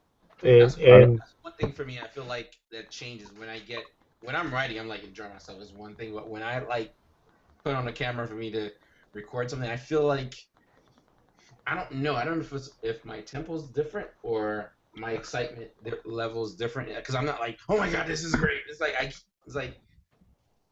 I'm still chilled, and I think that doesn't convey well on when we're recording it because it sounds too laid back, and that could get stale. So that's one thing I was kind of reviewing over like the off season when I was kind of watching some of my older videos. I'm like, man, I don't know. That was a good day. I don't really sound like that was that great. I could be like, Somebody cracked something open. Yep. I'm jelly. Everybody's getting adult beverages, and dude, I'm eating ice cream, so calm down. Oh, that's even better than any beverage around. I'm at work. so I'm over here freaking drinking beer, and I'm about to go get some zebra cakes. I got some zebra cakes at Walmart. I'm super pumped. somebody else asked, should I get a dual sport street bike? Yes. So, Superman? Yeah. Yes. Yeah. Well, That's before what you it is, right? where does he live though? I don't know. It's Titanic Lizard. And he says, ignore me, I guess. But Because if somebody it's hard to keep up, man. I'm sorry. With these jokers in the room, it's tough. buy like a dual It- sport and live in New York, I don't know how great that's gonna be, man. Yeah. If I may put my input, there are no stupid questions, but shouldn't I get a dual sport? That's a stupid question. Yes, Get a dual sport. just do it. Because honestly, a dual sport, it's like, okay, I never ride it off road. Get a set of supermoto wheels, and you'll have fun forever. Oh my God, yes. Even For real? even experienced riders don't outgrow dual sports.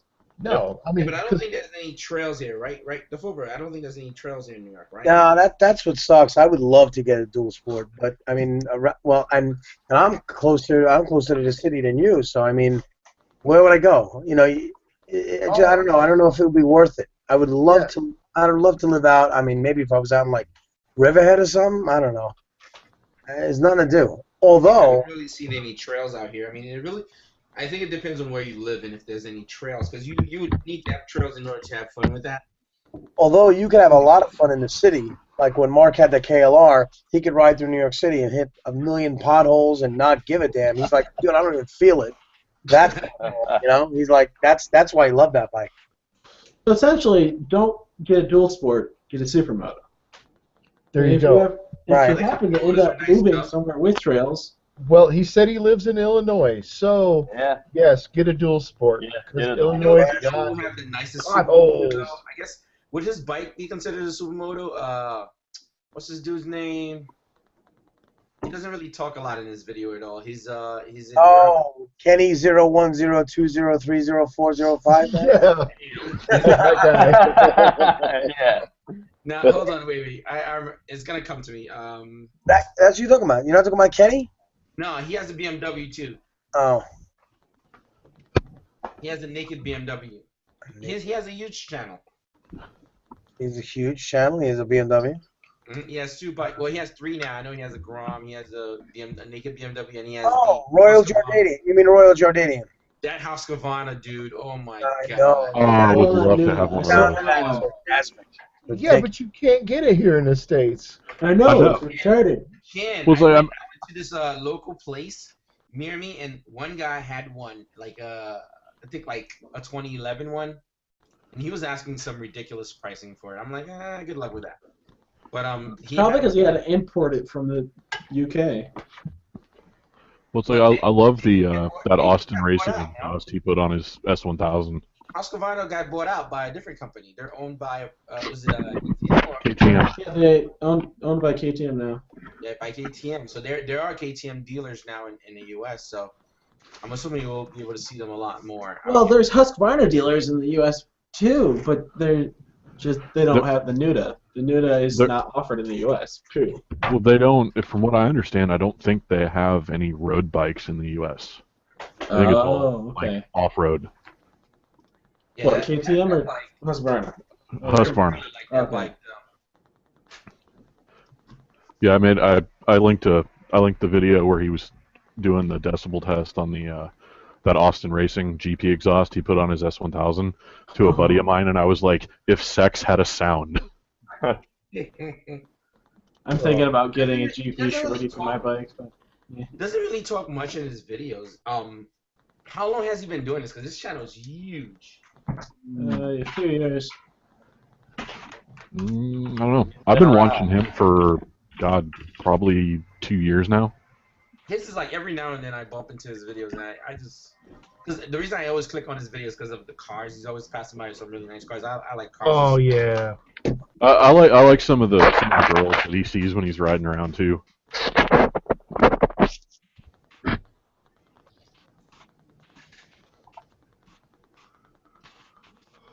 I'll admit it.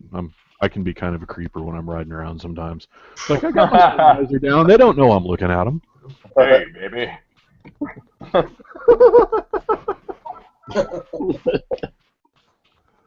I just read my bike at him and I literally yell, "Hey, baby!" Hey, you guys didn't tell me anything about that rim decal, by the way. Use sandpaper, and then put the sticker on. Wow. It'll stick really fucking well. What did you say? A belt Not use sander? sandpaper on your rim. Yes, belt sander. I would say probably use some soapy water so that you can kind of like slide them around and make sure they get lined up.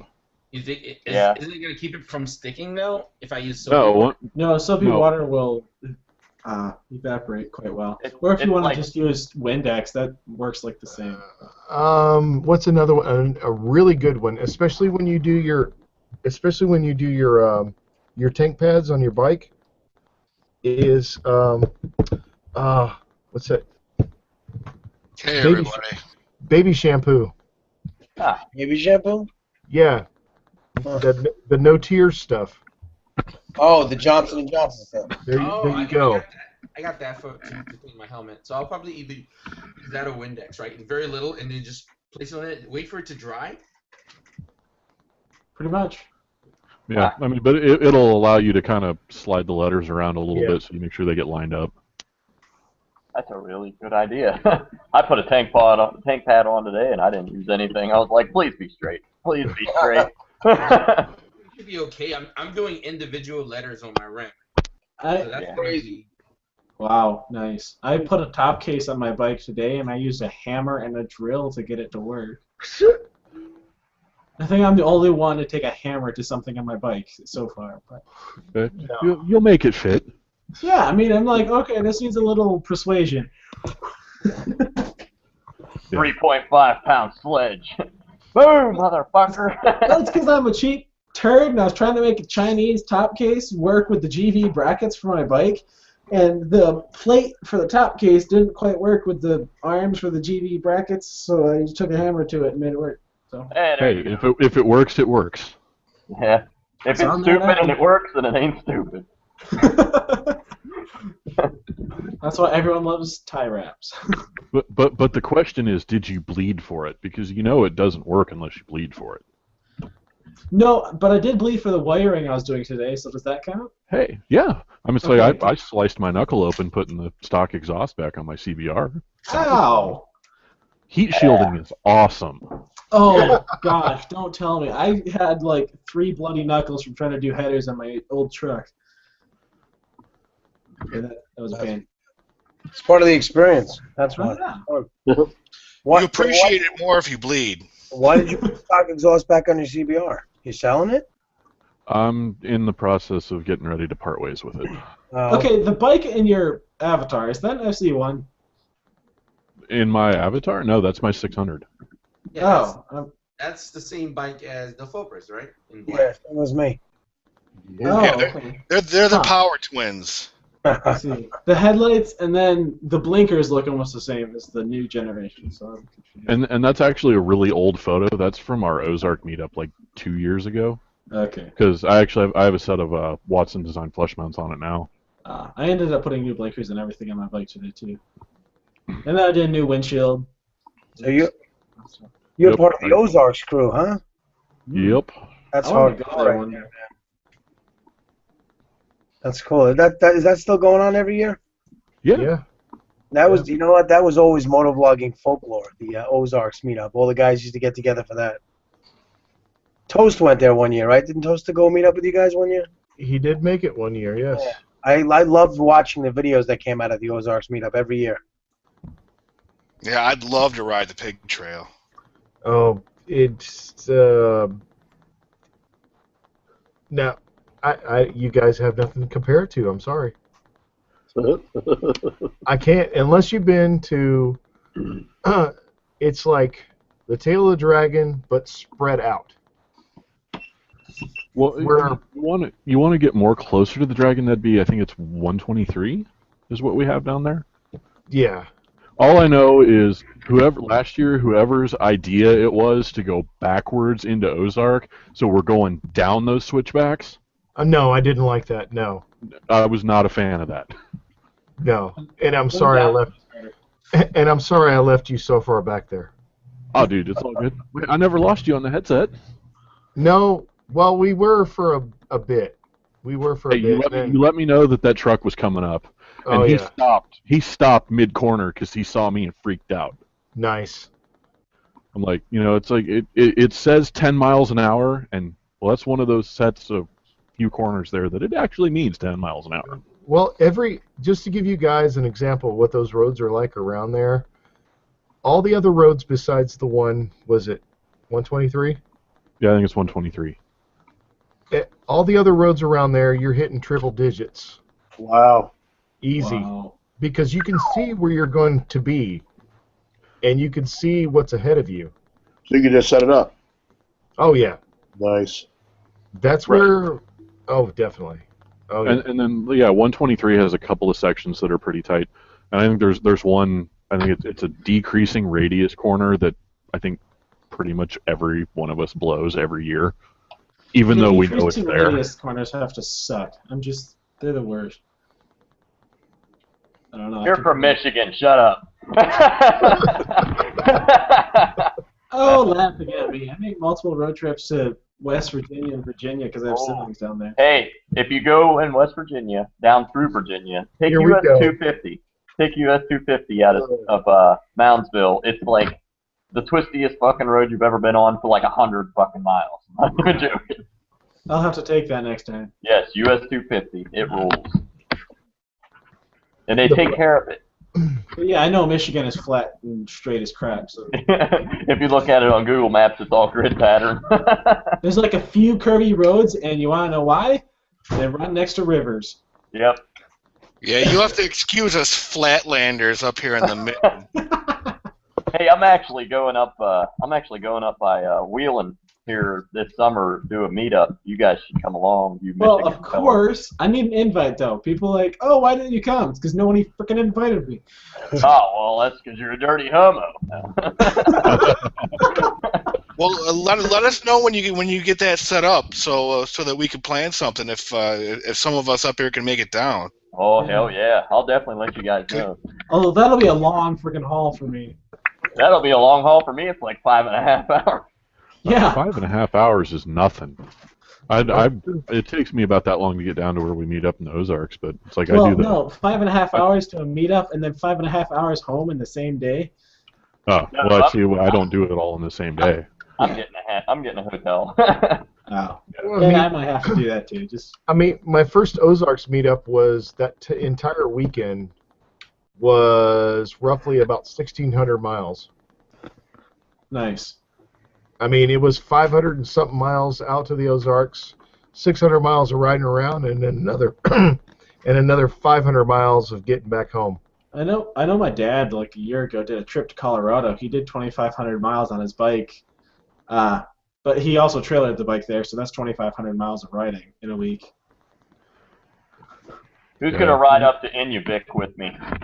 I don't even know where that is. I'm sorry. Inuvik, Alaska. Northwest It's in Territories. the Northwest Territories. Yes, you go up the freaking Dempster Highway, you better have a fucking dual sport. That's all I gotta say. And I'll the run only my- reason I know where that's at is because of Ice Road Truckers. Yeah. The only reason I know where it says because I was Googling the farthest north you can go in Canada on a motorcycle. Well, if I get another dual sport llama, I'm in. Yes. I'll ride my concourse as far as the Dempster, and then I'll just like rent a llama. Yeah. Well, you could just hop bitch on mine. It's technically the same thing as riding a llama because I am a llama. Well, partially. Partially. Back half a llama, you know. Yeah. Well, the guys that got me interested in the long haul and having fun and this is one thing I'd love to have if there were guys around me that would want to record and go along for the ride would be Bilma and Tracy. I knew you were gonna say that. I know those two. I missed love the watching videos. their stuff. I missed the videos. I do. Those two. Vilma is the one that got me into motovlogging. Period. I'm not gonna lie. Although they're not motovloggers in the sense that they wear the camera all the time and they record the ride the whole time, they're more like documentary guys. Yeah, they're storytellers. Yes. Those are like the first guys I really started watching, and that's how I kind of found motovlogging in general was I was looking a little research for doing long distance motorcycle trips, and I happened across a Bilma video. I watched one, and then like I just like locked myself in a room. Oh yeah, You guys I are know how that is. 3, 4. I mean, it's like I said, the first motovlog video I ever watched was Motonosity's. Is the S650 a good starter bike? And I was watching that. I'm like, okay. And then I started watching a few of his other videos, and it was kind of like a door opened up for me because he mentioned Blinky Cab. So then I'm like, okay, I'll check that guy out, and I start watching some of his stuff, and then that led me over to More Death, and it was kind of like, each one of those guys talked about like another guy, and then another person, another vlogger, and I just kind of snowballed through. Yeah, that's exactly how it happened for me Yep. because I watched like all Bilma stuff, and then and it was kind of like walking through the history of motovlogging because I was catching up, but I was doing it in this retarded motovlogger by motovlogger by motovlogger because I would just someone would show up in a Bilma video, I would go and check their channel and then watch all their stuff, and then someone would show up in their videos, and it was just like Down syndrome version of Domino's. Yeah, that's how it was for me. I've never heard of those guys. Oh my God. What? I was I don't know. I gotta be honest. I was lucky enough to meet them. They came to Long Island. Hold on. Yeah, Yeah. I saw that video where they came to Long Island. It was just a little blurb of the video, but like I would watch those guys and guys like Wooden Chairs and Rebel L91 and Oh my God, wooden chairs. Magic 91, yeah. Z Magic 97.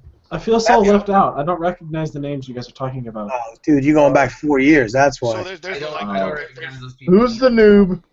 No, I've been watching motovlogs for 5 years. Holy crap. Nah, the first person I had my Ninja 250 I found was Z Magic 97, Rebel Nail 91 because they both had Ninja 250s. Yep. Then I found 808 YouTube, and then I found Bilma and Downshift and Wooden Chairs and God, who else? I love some of the stuff that 808 did.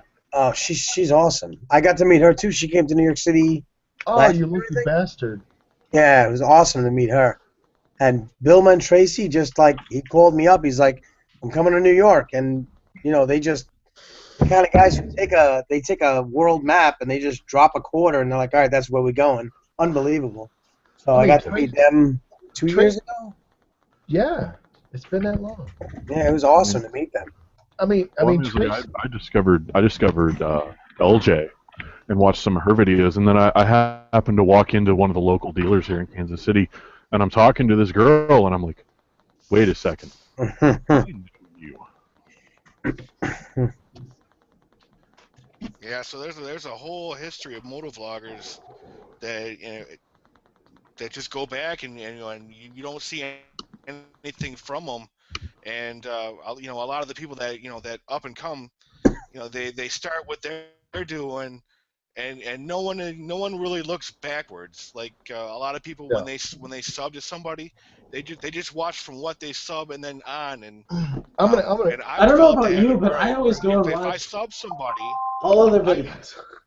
Yeah, when I sub somebody, if I really like them, I go back and I watch all their stuff, so it gives me a better idea. When they put out a video, it gives me a better idea of where they're coming from because I've seen all their stuff, and kind of have a better a better way to follow along. Yeah. As Okay. opposed to just kind of learning on the fly. This is. I'm gonna get on my soapbox here just for a minute. And No, get down from there. You're gonna hurt yourself. No. I'm on it for just 1 minute. I just want my time on the floor, please. 59. Okay. Kentucky has the floor. Okay. Kentucky has the floor. Okay. Here's. All right. Well, A year ago. Gentleman from Kentucky, please. Okay. A year ago, we had a kid come in here for schooling. He's on his annual training for the reserves. And I'm sitting there, it's during my lunchtime, and I'm watching some motovloggers, and he goes, "You watch motovlogging?" I was like, "Well, yeah, I do." And he goes, "Do you know Yummy R6?" Uh-oh. Oh, come on. And I'm like, "Well, not personally, but I do know him, and I do know of him. He goes, oh yeah, really? And I'm like, well, sure. And this is my channel. You've got a channel? You motovlog? Yes, I do. You've never heard of me? He goes, no. And that sort of set me off to some of the new motovloggers. Is they never mentioned us. They never mentioned the people that were even before them. They're all about, I'm going to mention Downshift 83, great guy, and he's been doing it for a long ass time. Yeah. Yeah. And I loved his first videos. They were great because he'd stop at a stoplight, chicks walking by in bikinis, and he's all about, yeah, my dong's up. And I loved his first videos, and all the guys that would meet up with him and stuff like that. But it kind of hurt my feelings in the fact that some of the younger guys are stealing the glory from some of the guys that just sort of paved the way or were there in the beginning. What's so crazy? I had this conversation. Because here's my thing. A lot of us older motovloggers that have been doing this for a while, we'll give credit to the people that are around us. I'm here at a meetup with so-and-so and such, and we're doing this. Yeah. And these guys won't do it. Yeah, they don't do it. It's all. With my girl the other day too. Yeah, it's all about me, myself, and I. But the whole community thing is gone, in my opinion. It's been blown out of the water. No way. We all still have it. That really, because how do you call it? My girl was saying that it's like modern hip hop, right? I mean, current hip hop right now. They're reaping the rewards, and then you have the older hip hop people that started off. They don't make a lot of money. They didn't really gain a lot from it. Right. These guys are making millions of dollars, and then really they don't really gain any kind of mentioning or anything like that. So I had the same conversation like yesterday, but that's how it is. And I think to me it's more of a challenge. It's more about really getting up there. So I don't want to. I never meant to be up there. That's where a lot of us older guys come from. We never meant to be up there. That's not what it was all about. We were sharing, when we made videos, we were sharing our experiences and gaining feedback from other people. These guys, it's more like a trophy. It's business. It is business. It is. This is business. When I make a video, I just put it up there for people to watch. That's what I do. There you go. I make videos for people to watch because it's just a hobby. Yeah, I really don't give a crap if anyone actually wants to watch my stuff. It's just like I put something out I like. That's it. Want to watch it? I know I inspire some people. Like Pure Rides, I inspired him to get a sport touring bike because he has a giant boner for me. He said Not so in the the exact comment. words I'd use, but okay. Well, I added the boner part. Just saying. You know what, Sarge? I mean, I think you and I have probably been doing about the same amount, just about the same amount of time, right? We've been around about that. I wasn't one of the first, you know what I mean? Yeah. But I know what you're saying, and I think a lot of it. I mean, when YouTube took away the what was it? The video response. That kind of hurt things because when I started doing it, it was more about a conversation. It was like, hey, what do you think about lane splitting? And then 5 people would make their responses, and it became this big conversation. And I'm not trying to, discredit or put down any of the newer vloggers. They're typically younger, and they're, it's kind of like a TV show. It's all about them. They're not looking for feedback necessarily as much. I do. I always ask. No, Clutch. I'm not talking about you. Not at all. I'm not talking. I'm making a complete generalization. You know how I feel about your stuff. I think you are amazing creativity, and you deserve 50 times the number of subscribers. I said that to you in my driveway. And I mean that. No, I mean that for real. The guy, he is so underrated. It's not even funny. Yeah. But I think that a lot of it is they're not looking for interaction, and a lot of their subscribers are young kids too. I mean, how many kids are 11 years old watching motovloggers? Whereas when we were doing it, nobody without a motorcycle license even watching it. True. But having said that, a lot of these newer guys, like Yummy. Yummy's a nice guy. You know, I have nothing against him. When I got into my accident, he I don't texted me either. like, you know, what's going on. They're good people. I would never say anything bad about any of the newer guys, but I think that their mission is different. Like their what drives them is different, and I guess that's just how it is. You know, I kind of, I don't know. I subscribe to so many people, big names, little names. I don't care. I just look at what they have, if they entertain me or whatever. Sure. But it's Mike, you're absolutely right. It is different, and I don't know if that's good or bad. I think that's just the way it is.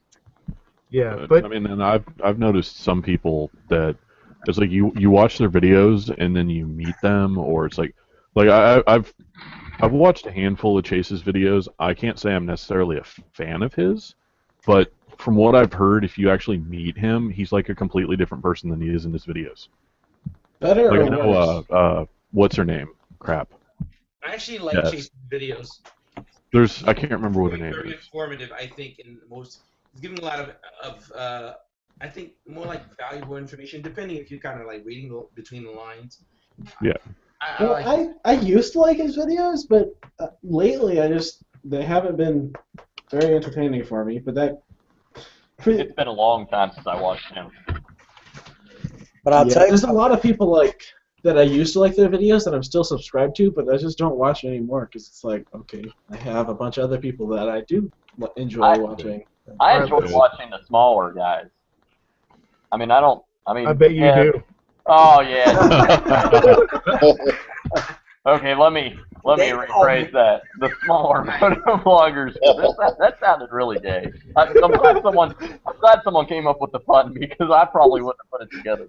I will tell you though, like Chase, he's a really nice guy. I've talked to him. He's very down to earth. I mean, I know he's got 150,000 plus subscribers, but you know, I remember Chase when he was just a kid running around on a yellow 650 SV650. You know what I mean? And he's just, I don't know. I don't know him personally, but when I have spoken to him, he's a really nice guy. Like he's not an egomaniac, is when I was talking to him. You know what I mean? It does come off that way though. As It does he come comes, like a nice dude. So.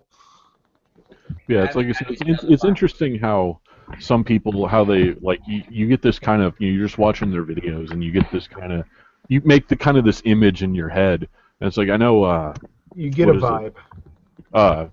Sarge, you know, Jess from out in Utah. Like I watched a lot of her videos and was like, oh, this is cool. And then I actually met her and I'm like, yes, you're way different than you are in your videos. She is. who's that? Delinquentious? Yes. Yeah. Oh. I don't know. In my videos, what you see is what you get. Same thing here, man. I might be a little bit different. Well, the Furman would know. Am I different from my videos? Or? No, you're the exact same. I think I'm definitely more calm in my videos. I'm very relaxed in my videos. I'm not like that in real life. When you guys do the dual vlogs, you and Mark. Well, Oh my God. that's more me. That's me, sarcastic, being stupid. I've been meaning to say. I love those. You guys. I love some of the dual vlogs. Sorry, I'm cutting you guys off, but I'm gonna forget this.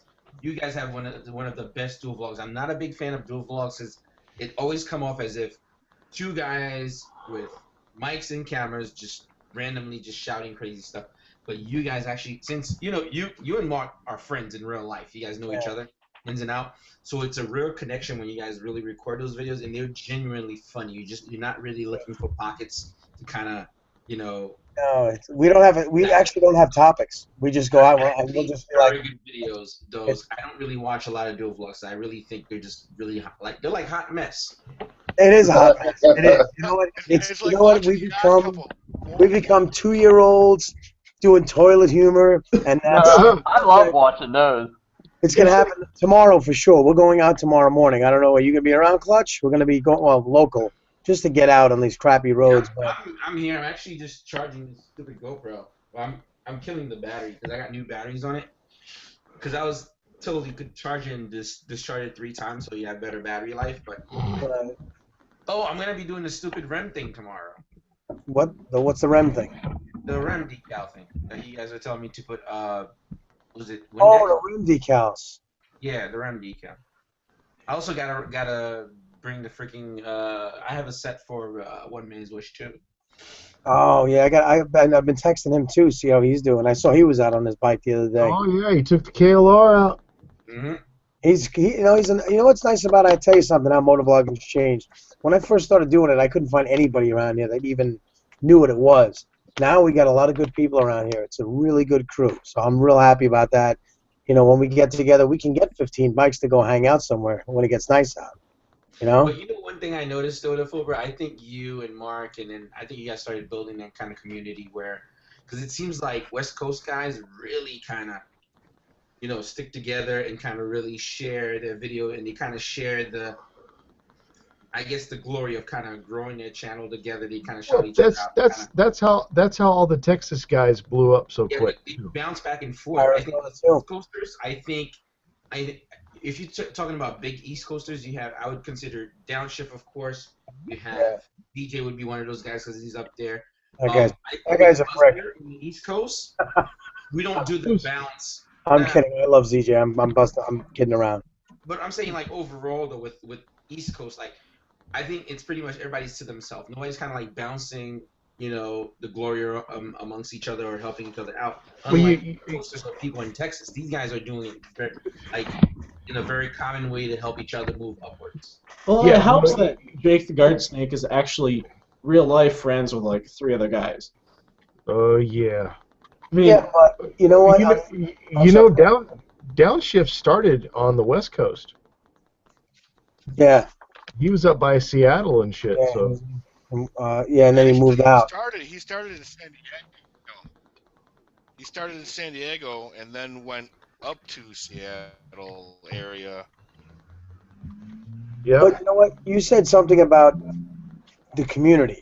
Like, you know, all those stuff, you know, people were making all those jokes about the resistance. What Downshift does with the resistance really is a community building thing. That's why I'm on board with it. And I talk to Downshift, you know, every day. I talk to ZJ every day. I mean, we don't kind of mention each other the way you're saying the Texas guys do to kind of, you know, push each other and promote each other. We don't. Yeah. The people around here don't do a lot of that cross promotion, but you know, I consider ZJ a very good friend. I'll call him up. He'll call me up on the way home from work. We went up. We did the Boston Cream Pie run and hung out with him last year. You know, hopefully I'm going to meet up at Downshift this summer. That's going to be cool.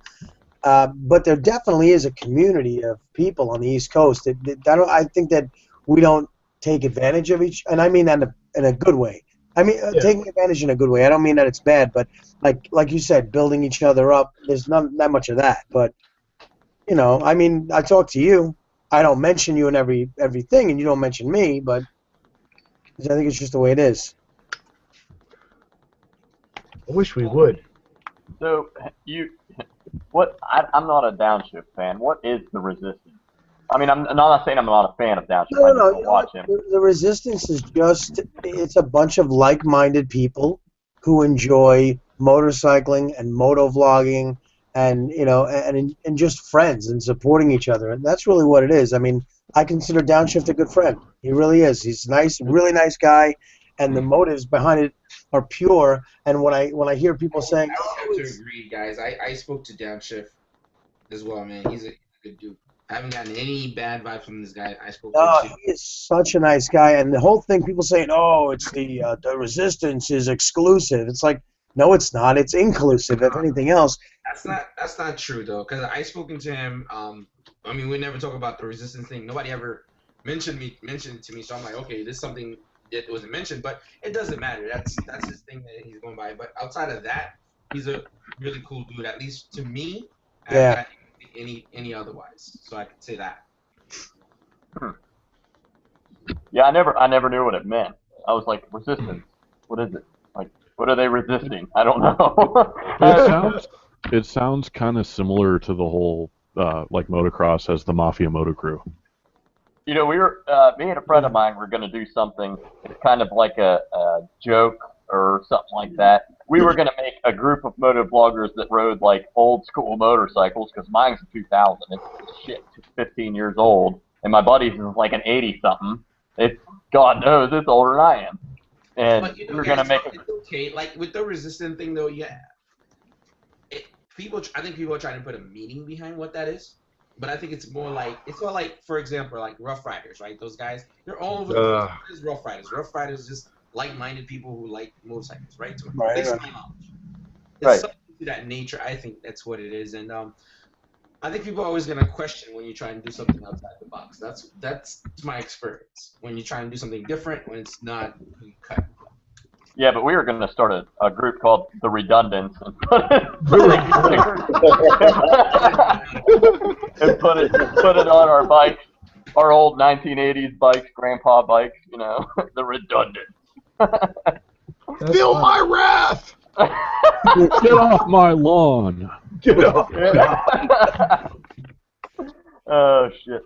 It would have been funny. I mean, I don't understand the resistance. Like, I mean, I didn't, you know, until you told me, I didn't know what anything was about. I just thought it would be funny to kind of poke fun at it.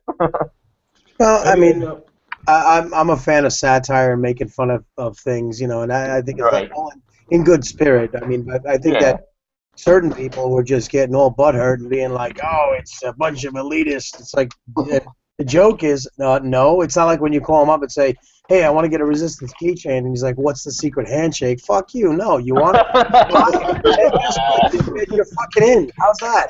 How's that for inclusive? I mean, can I just say to Rhino Ride, who just texted me, he's listening to the Hangout. I want to say, fuck you, Rhino Ride. Because I told him I'd flip him off on live, you know, radio. I love Rhino's a good guy. He's another guy. I mean, I've known Rhino since he lived in Arizona. You know, he's a great guy too. I remember his first videos, man. He wore the same damn jacket I did. Did he really? And I posted that shit on his video, and he never answered me back. I remember when his bike was yellow. Oh yeah. Let's see if this fucker actually texts me back now. All right, I want to take a second and say, hey, Bran. Hi, Bran. Yep. And are you guys talking about Bran with the Triumph? Yes. Oh, yeah. Where's she? Florida? Is she still Florida? She's Bran 7701. She was the first female vlogger that I subbed to. I'm actually glad you guys brought that up. I think she's one person that tries to.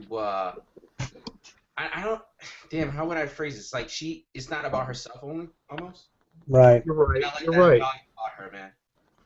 She's kind of like the mom of MotoVloggers. She wants to bring everyone together and have a really great time. That is the best explanation of how she is that I've ever heard.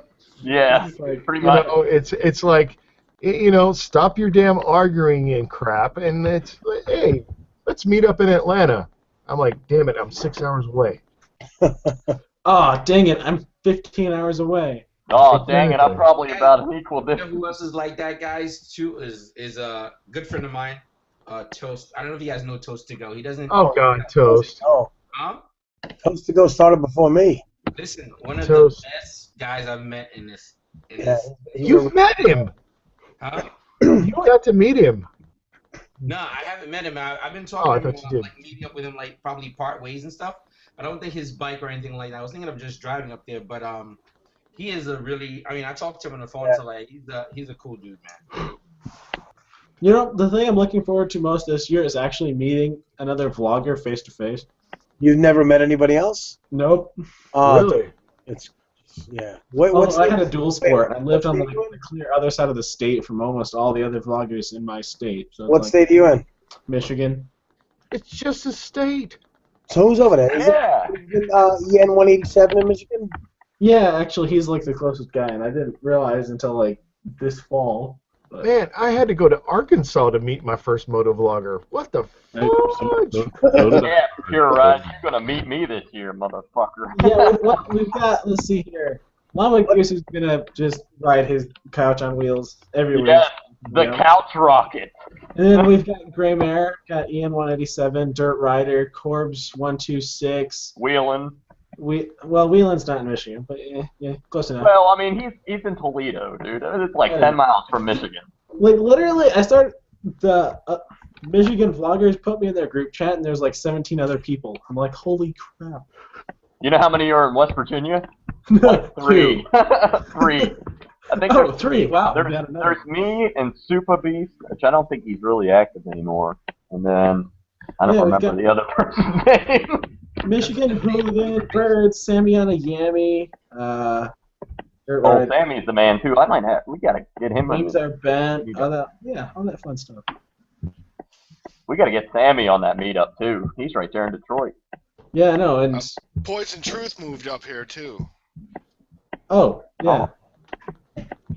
Jesus, all the Michigan boys here will be freaking packing up the freaking meetup down there. Yeah, I know.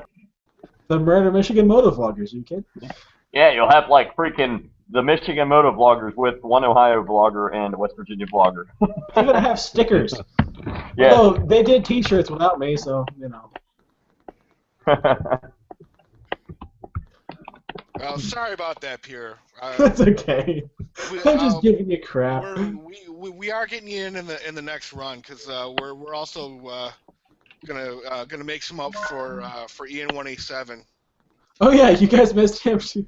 Yeah, Although he wasn't really part of your whole group. You guys did it really East Coast style. Well, or East Side. what we really did was we were just kicking on. We did a ride to Hell, Michigan, and we were kind of kicking around the idea of if we were gonna do some type of hoodies or T-shirts, and it was pretty much just the people that were on that particular Hell ride. And it was because it was like, all right, well, hey, I got $40, and Wings was the guy that got this all under rolls. So it was pretty much, all right, what do you want? I got a hoodie and a T-shirt, and we all picked our colors. If you guys go to Wings or Bent's channel, he posted a video showing all the swag that he put out for us. And we're probably going to do another run. We didn't make any T-shirts or anything to sell or give away. It was just so that we had, just for us. Right, and then Michigan Hooligan goes and gives one away. Yeah, he went and gave his T-shirt away. Although he's moving to North Carolina, or well, he already went, didn't he? Yeah, he called us and said that he just got into Raleigh, North Carolina today. So if there's anyone out there that's listening that's in the Raleigh, North Carolina area, go sub to Michigan Hooligan and go harass him. That's funny because I think it was last month. Dodge Rider actually moved to Raleigh. Wow. Really? Yeah, he's got family out there.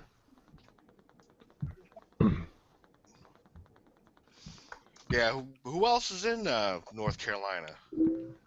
Stealth Rider. Stealth Rider. Yeah. He's on the Currituck Sound though. He's on the way on the freaking east coast of the state. I want to move to North Carolina someday because they've got amazing roads and better weather. Amen. Yeah, true that. Yeah. There's giant fucking potholes. I mean, I was riding today, and I was like, here in West Virginia, I was riding, and I was recording. I wasn't making a vlog. I was just recording for the purpose of if somebody ran me over, then I'd have evidence. But recording, and I was like, look at this pothole. My God, if I rode in that, I would not get out of it. You know I mean, what it we would call take my whole potholes bike. in Michigan, right? Yeah. You know what we call potholes in Michigan, right? Well, sinkholes, probably. We call them roads. Yeah. Dude, I thought I was gonna die today. I was trying to weave in and out of potholes.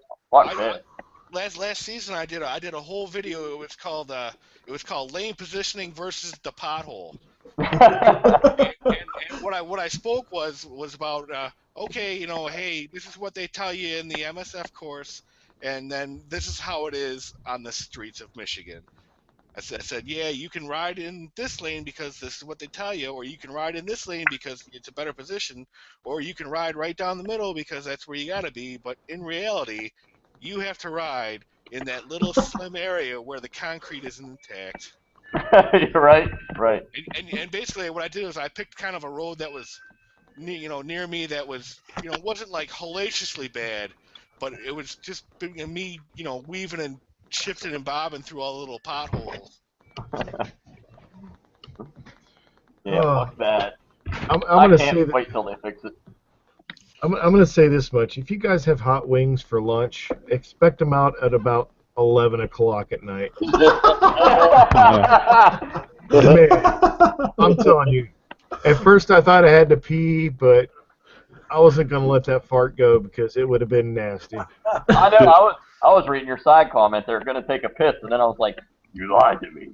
Yeah, man, it's burning. Where's the tux? Anybody got tux? Some medicated wipes? Wait. Are you sitting on the crapper right now? I think No, the no, worst no, poop no, I've I'm ever back. taken now. Okay. I'm back. It happened pretty quick. They slid right out, man. I mean, hey, it's like I got the wireless headset, so y'all would never know, but still. I got the laptop. I can just go right on there and take a healthy shit. Earlier, At the same time. earlier he was like, "I'm standing in my driveway taking a piss." I'm like, oh, "All right, that's cool." Although, just a word of advice: do not ever take peppermint extract pills. It feels really weird. For what? Why Well, would you do usually that? people that have chronic bad breath will take them so that their breath smells better. But nope, it makes your poop smell like peppermint. Yeah. It feels like chewing, like, if you have gum that's like really minty and you have that cool sensation. Imagine that in your butt. It's really weird. Oh, that smells so ow. While we're on the subject of poop, when I was younger, I drank a whole gallon of that blue Kool-Aid you get from like the gas stations and shit. Yeah. My poop was blue. I'm not joking. Oh, It was literally blue, and I'm like, what the fuck? I think I got cancer. The bad part is this morning I had to deal with wasabi. Oh. Yesterday I had sushi and it was all wasabi this morning. Oh. Oh, I love sushi, but man, that wasabi will kick your ass. Oh, I love wasabi. Speaking of your blue Kool-Aid experience, yes. Many moons ago I went hunting with my uncle and my cousin, or my cousin's friend, and we stopped at this little podunk grocery store out in some small town, and my cousin's friend buys the gallon of, like it was like 85 cents of like the grape drink, like the nondescript generic grape drink, and that's what he drank all weekend. And like an hour before we're getting ready to head home, he's like doubled over in the bathroom because it came back with a vengeance. I'm like, that's what you get for only spending $1 on it. Yeah, kick your ass. That's for sure. It's like one year I got a cheap ass birthday cake from somebody. I don't remember her name. Anyways, it had the blue frosting on it. Oh. Yeah, so the next day, every guy looks back, right? You gotta do a look. You gotta do a look back. What just happened? Well, I mean, you gotta check. Yeah, the water was blue. I'm like, I was like, oh yeah, okay. I had blue birthday cake with. Blue. Well, I always get that whenever I eat Blue Moon ice cream. Just it's party well, foul. It's not really What blue, happened? it's green, but you know. I gotta grab another beer. I gotta drink beer to talk to you guys. Jesus Christ. I'm milking beer number 4 right now. I'm actually about to start number 4. I'm I on have never number. had beer in my entire life. What? He's Yep. only like 18. Yep. Oh wow. That's pretty bad that I knew that. Well, it's weird when I think back on the fact that I drank more before I was 21 than I do now. Oh, we all did. Oh, I know, right? That's ridiculous. Well, here's the thing. I went into the military and I automatically went overseas. Oh, yeah. And when you go overseas, the legal drinking age is if you can go to the bar and order something. Yep. And so, in reality, when I came back to the States, I stopped. I honestly have no issue with drinking. It's just I'm not going to break the law to do it. There you go. Good guy. Good guy. Kudos to you. The more you know. Hey, don't. Hey, well, this is another thing I can tell you. Right now, I'm on Chantix. You guys knows what that crap is, right? I don't remember what it was for. I just remember seeing a crap ton of commercials for it. Okay, Chantix Isn't is that like to help you quit smoking? Oh, for nicotine. Yes. Oh, yeah, okay. yes, yes, You, and you, and, you, and, and you the know and the how I crazy. stopped smoking? It's called I didn't. Yeah, there you go. And that's where the story was going. Thanks for blowing my damn line there, jackass. Spoiler alert. Yeah, exactly. In my day, French fried taters. So are you taking the Chantix and smoking? No. Okay, that might be no. bad. Well, no. I did like the first week and a half. I did smoke but one morning I woke up and I was going through my morning ritual. Had a little ice water here, lit up a cigarette, sitting here at my computer, and I took one drag off the cigarette and I threw up. Wow. Yeah, that shit just turned me off. But yeah, that's the moral of the story. Thanks, Severian, for blowing it. Sorry. If you want, Hey, it's okay. Dodge ruined the next bike I'm getting on Facebook earlier, so no, I didn't see it. Oh, dang it's it, I in the don't know. comments of that photo. That jackass, did he do it? Now I gotta look for his page and everything. Gosh dang it. Yeah, but if you want to quit smoking, don't start, kids. Don't Yeah. start. That's the best thing. Don't start. I smoke cigarettes. or just get poor enough you can't afford them anymore, because there was about a 4-year span I didn't smoke because I just couldn't afford it. Well, here in Kentucky, it's probably the cheapest place to smoke a cigarette, and it's like $5 a pack. What? Yes. Oh, that's how it is here in Kansas. In West Virginia, it's like $3.50. Well, it's like In I think it's Michigan, like $10 a pack here now. yeah. Oh, I know. $25. $7-8 a pack. Yeah, Oh, I the know. tax in Michigan is ridiculous on those, but whatever. it's God crazy, the tax thing, because it's like they're like $5.50, $6 a pack here in Kansas. I drive 15 minutes across the state line into Missouri, and it's like $1.50 less a pack. Oh yeah, Missouri is. I used to stop in when I drove over the road. I stopped in Missouri all the time to get cigarettes. It's one of the cheapest places in the U.S. Well, I mean, hell, it was years ago, but both my parents smoked. Both my parents have smoked for years. My dad was buying cigarettes one day, and there was a guy that was like, "Hey, how many cartons of Marlboro Reds do you have?" And the guy was like, "I don't know, we got like 15 of them." He's like, "I'll take all of them." And my dad was like, "What?" He's like, "Oh, that's what I was gonna get." So the guy was like, "Oh, here, give him the 2. I'll take the rest of them."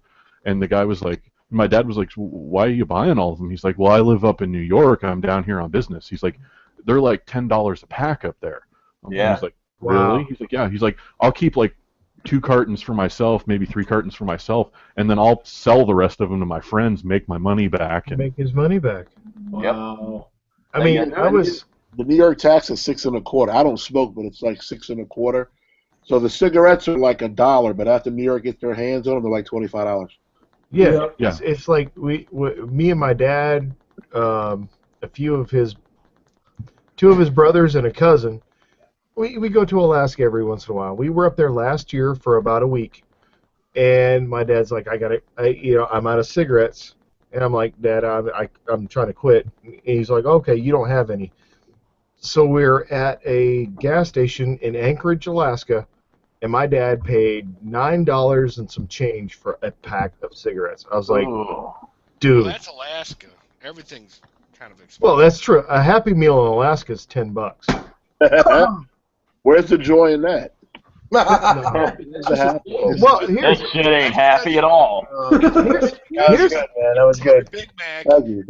Here's- and look at beautiful mountains while you do it. Here's the thing, though. It wasn't a McDonald's that we went to. It was actually a Dairy Queen, and their value meals at a Dairy Queen were close to $10. But you can go up the road and eat it at a local place that would serve you like an elk burger and a ton of fries for the same price. Elk. Yes. The other white meat. Oh. And it's interesting how you can go to like Off the side of the road after the trucks hit them. Yeah. It's But like, I think it's interesting why would you eat at the commercial places when you can have local stuff? I found local Yeah. places anywhere usually have better food than the chain restaurants anyway. Oh, Yeah. yeah. well, yeah, Well, yeah, yeah, I mean that's how it is. My uncle lives in a little small town out almost by this Colorado state line, and it's like you go to his town, and there's the Wendy's out by the highway, Mhm. there's the Subway that shares a gas station, and then there's the local diner in town. You take the local diner in town every time. Yep. Yeah. Yep.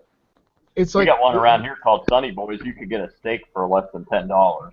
Like a steak Wow. meal, and it's delicious. Like, it rivals freaking Outback. Like, man, that's good shit. it never failed me because when I was in the Air Force, we would deploy, we would go TDY wherever, and let's say this is the one that sticks in my head. We land in Thailand. Okay, you're in Thailand. Holy shit! And we step off the plane, and the guy right behind me goes, "I wonder if they have a McDonald's here." And I'm like, really? They do, and they probably serve weird stuff. Well, yeah, Yeah. they have like But you're in Thailand. freaking Yeah. weird. It's actually Thailand. So where are you at again? We made you this burger. It's made out of people. Yeah, but I mean, you're in Thailand. Well, if you're a pet lover, that's probably like a bad TDY, right? Just saying. No, Thailand is actually Thailand and Singapore are a vacation spot for a lot of people over there in the east. Huh. But Guys, I'm gonna Well- make a report. Hey, Markins, what did you do in the Air Force? I was an F-15 crew chief. Oh, my brother was an F-16 crew chief. My dad was a C-130 crew chief. Oh, I did satellite and radio when I was in. I didn't work on any bird. Well, I was a C-130 crew chief. I got off of active duty, and I was a C-130 crew chief when I went to the Air National Guard here in Kentucky. my brother got out of the Air Force and went over to Dubai and made gratuitous amounts of money. Fuck yeah. You went to the kingdom. Yeah, why not? He liked it over there. Later on, Mike. Take care, Clutch. Later, Hey, Clutch. Clutch, Nice I think talking. he's- Clutch. Bye. I'll let you guys know how it goes with that rim thing tomorrow. I'll try the freaking. You know, let us know how the rim job goes. Oh my god. Hell. Video where it didn't happen. Yeah. Have Yeah. a good one, guys. See ya. Yeah. All right, later. Later. I'm Clutch. All right, now that he's gone, let's start talking about him. Man, I like his videos, and he's got a Camaro just like I do, so I got his back. A little bromance going on. It's really creepy, Gray, that you have like the same kind of Camaro that my brother-in-law has. Really? He's got a 2010 Camaro SS2 6-speed manual, the 6.2 liter naturally aspirated. It's the same color too. See, mine's automatic, but I converted the L99 to an LS3, Oh, nice. and then it had it all dyno tuned. It's all set up for autocross. Ah. See, I don't know. For a driver's car, I'd rather have a manual. Well, here's the thing, is with an electronically programmable transmission, my car shifts faster than humanly possible. Well, I understand that actually an automatic is better technology, but if I'm just gonna have a car that I like driving, I can't say much though. My car's an automatic. I will say that a manual transmission does give you better better response, better input that you feel the car doing. It's just I just wanted a powerful street car that anyone could get in and drive like a rock star. Plus, the Trimec 6s in 2010 and 2011 were having real bad problems with their with second gear grind, and I would say, I'm in a 5th gen Camaro club. with about 300 other Camaros, and I would say probably a good 75% of the people with manual transmissions have been having problems with them, and I just didn't want to deal with it. Is Yeah, that it's kind of like with is my that- car. Go ahead. I have an automatic, and it's a rebadged Subaru WRX, but the 5 speeds they did put in them for manuals are known for being complete crap. So, What, a Subaru WRX? yeah. Now, the Oh, nice thing no, about- you just change out the clutch. No, like some of the gears in the 2005s are known for just being complete Oh, well. crap. In the 05s. My brother had an 04 wagon. He juiced that thing all up. I don't know what he did to it, but he had 400 horsepower coming out of it. I was like, Oh, yeah. Jesus Christ. Yeah, I could do some exhaust, so an up pipe, down pipe, and I already have a catback exhaust. I could do a STI turbo and just retune it, and I could have 350 wheel Stealth horsepower. in the I felt like house. it. Yeah, he let me drive it once, and I was like, I think I might die. What's up, Scott? It put me back in the seat so hard I couldn't get out. Hey, That Camaro manual transmission, was that a T56 or the 6060? No, the transmission for the Camaro it's called a Trimax 6. Oh, it's not a Tremec? I thought you meant it was a Tremec. That's why. Yeah, no, it's a Trimac. Now my car has a paddle shifter in it, so I can put it in a manual mode, and I can actually shift manually with the paddle. But the way my transmission's tuned, it does a better job if I just leave it to its own devices. Right. All right. Hey, So, Defoe, bro, do you still have your Mustang? I have one of them, yeah. yeah, how come we haven't seen anything on your channel Mustang related? Uh, And the I only had time a I Mu- see I- that thing is it's got a damn cover on it. Well, that's just a fairly stock street car. My race car I sold. I got rid of that. That was a monster. But it was too fast. I had nowhere to drive it. It was killing me on gas. I had it forever. I built it. So, but that was a 5-liter supercharged car, a Fox body. Yeah. So yeah, that went a couple of years ago, right before I bought the F4i. This one is just a 4.6 single overhead cam GT. This car only went. What is this car? I brought it to Cecil County, Maryland, a couple of years ago. She went $13.99, and I was like, 13-second car, man. It's done. That's it. It's pretty much stock. It's nothing to it. The other car was a low 11-second car. The best I got with my Camaro was an 1174. What was the miles an hour? What it was? I think it was it 224? 124? No, 124. Was it 224? Man. 224, you're hauling it. In a quarter. There you go. Listen, 124 is good for a 10-second. Your 60-foot must have been like 190, no? I had big time wheel spin off the line. Yeah. I had stock Pirelli. That's why. 124, if you can hook a 155 or a 160, a 124 will get you into the high 10s. So that's a fast car, man. Yeah, it's when I dynoed it, it was pushing like 450 at the rear wheel. And it's an automatic, you said? Yeah. Is the converter stock or is it loose? No, the converter's a 3200 Yank. So you're 450, you're probably losing 20%. So you're probably up near 500 easily. These numbers hurt. It was guesstimated about 17% parasitic loss. Yeah. For the weight. Because my car did, when I had an automatic in it, my car was doing about 425. I put a stick in it, it made 480. But it was same power. It's just, I had a really loose, slutty-ass converter in it. So that sucked a lot of power out of it. But, those days are over. I drive a Honda Civic now. It's really fun.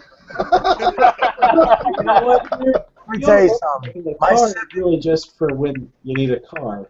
Yeah, man, I love that car because it has such attitude. It's got dings all over it. I don't care where I park it. Back and forth to work, it means nothing. I hear you, man, because awesome. I've got a great Ford Ranger. It's got the 4-liter engine in it, 4-wheel drive. Yeah. Beast of a little truck, really. It's really fast. But when I get in my wife's Corolla, I love her car. It's like a skateboard, right? Yeah, because it's like I went from getting 19 miles to the gallon to getting infinite compared to the truck. Right. Yeah, it's great on gas. If I've got to go to the grocery store to get something, 10 miles away or whatever, and I come back, if I do that in a Ranger, I watch my gas gauge go down by a quarter. If I do that, fit $300 worth of groceries in my Camaro. Yeah, but you know what, dude? As a car guy, I used to watch where I parked my car, watch who was equidistant from everybody. The Honda, I just pull it right in. I'm like, I don't care. Ding it. I did shopping carts with There's mine. more character. Yeah, see, I'm not like that with my car. I mean, I am. My Mustangs, forget it. It wasn't like it's not like if I go up to the store, then I park it, way back in the empty spot. I kind of just drive it like a normal car. Yeah. I'm the kind of guy that'll take my I had a 20-year-old truck that I ended up crashing it, and even after I crashed it, I still parked it like way away from everybody. Like, I'm the only one that can ruin this thing. I ride a Honda Pilot, and it's all got like 15% tint, and I love it because when I'm in traffic with people, they look, but they look away. They're like, "Am I being looked at?" And I go, "Yeah." My friend, I went to pick up the bike yesterday, and my friend follows me back with the trailer, and he's like, "Your kids are in there, right?" I go, "Yeah, that's why I have blacked out windows because they're great cop deterrents. Like up here, cops don't really F with you about the tint so much. They look at more of your driving. So if you're being erratic, you're gonna get pulled over regardless." Yeah, same here. It's like tinting is a secondary offense, so you got to be doing something else stupid first.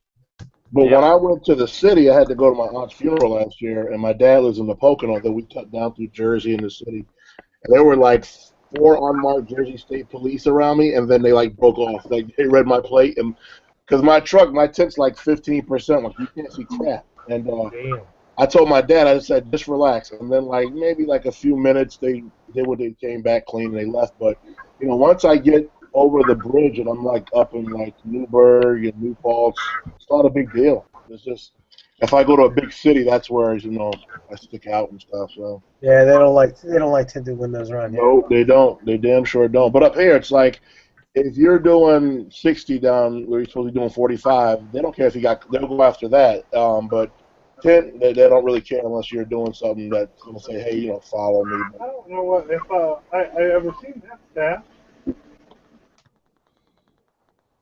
Huh?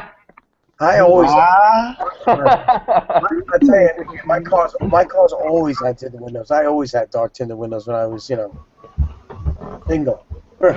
Well, I drive a 2003 Mercury Sable, so my mods go as far as nothing. Yeah, that's a chick magnet, baby. Oh, I know, it's fucking awesome.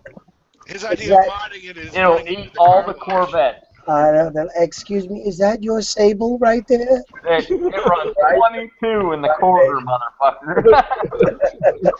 That's right, hanging with the Sable Enthusiast Club. Oh, I know. You know what's funny is I actually joined on Facebook the They got a forum? Enthusiast Club. Oh no! I joined it and nobody knows how to do shit on there. I'm like, hey, how do you change the PCV valve out? Nobody fucking knows. But they're all out there plastic dipping their wheels. I know that. Nice. I'm driving around in a Subaru WRX that's badged as a Saab, so it's like, yep, nobody cares. Hey, Saabs are awesome. Oh, that's what you have? You have that Subaru-made Saab? That's pretty cool. Yeah, it's the 92X Aero. Yeah, you never see them around. I know, they made like 10,000 of them, and only half of them were the Aeros. So. What's up, Stealth? You've been very quiet. What's going on, brother? Yeah, okay, everyone needs to take a minute and a half and go watch Stealth's new video. I'm sorry, it's messed up, and you need to watch it. Is that the reason don't watch this? I just saw that pop up. Yeah, watch it. Oh, don't watch it. Are we? Is it a minute? Like the Ring after you watch it. A minute and a half. Go watch it. He posted a link in the chat. Just yeah. Let's take an intermission. If you got to pee, grab a beer or whatever. It's like that movie The Ring. Once you watch Yeah, it. yeah. Watch the video, and we'll be right back. You know what, guys, gentlemen, thank you very much. I'm going to cut out and go to sleep, but I appreciate the insanity, the time tonight. All right, man. All right? Hey, Yeah, it's sorry, good having thanks you. for having me. Later, guys. All right, later. What a photo. I'm scared to click on that link. You should be. I checked the Oh. time. I was like, oh, it's almost midnight. Holy crap. Look at the parental advisory. That's nice. Yeah. Yeah. Oh yeah. Oh, you already got a thumbs down on it. That's good stuff. Hell yeah. I'm gonna get some hate on this one, goddammit.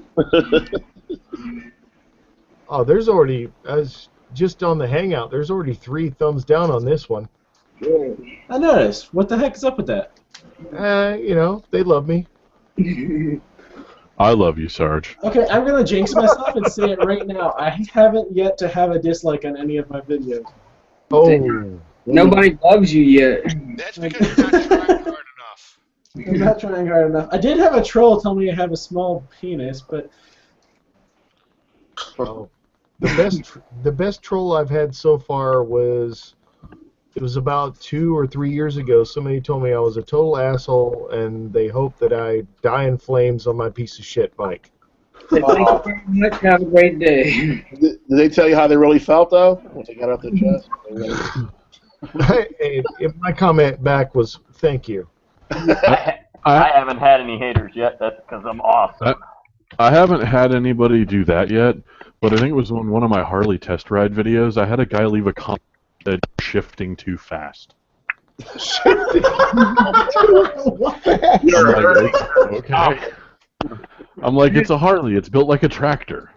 I had somebody comment on my shifting one time too. I was like, fuck it, I'm doing it the way I want to do it. Yeah, it's your I'm like- bike. Get the fuck over it. It's like, dude, it's my first time riding a Harley. It's like I ride a frickin' super sport that's meant to be shifted as fast as possible. I think the guy, when he saw your video and how you were going through the gears, he probably was rocking back really quickly and saying like verses to himself and rubbing like a piece of yarn or something. Like, trying to de-escalate. He's trying to calm himself. Well, I mean, I did a small review on a Harley I rode, and it was a friend of mine, and his wife watched the video, and she's like, well, it takes a real man to know how to ride a Harley. I was like, thank you. Dude, I'm sorry, but that's fucking funny. That thing shifted like a tractor, and the brakes felt like you were rubbing 2 pieces of wood against metal. I'm pretty sure I can accelerate faster in my 1984 Mach 5-speed. Because It's like my first experience riding that Harley, I'm just like, I go to shift. Well, first off, it had a heel toe shifter, which took me a few minutes to figure out. yes, But I'm riding this thing, and it's like, I'm used to my CBR where it's, I just click through the gears, and it's like whatever. It's like I go to shift on the frickin' Harley, and it's like ka-chunk. I'm like, whoa.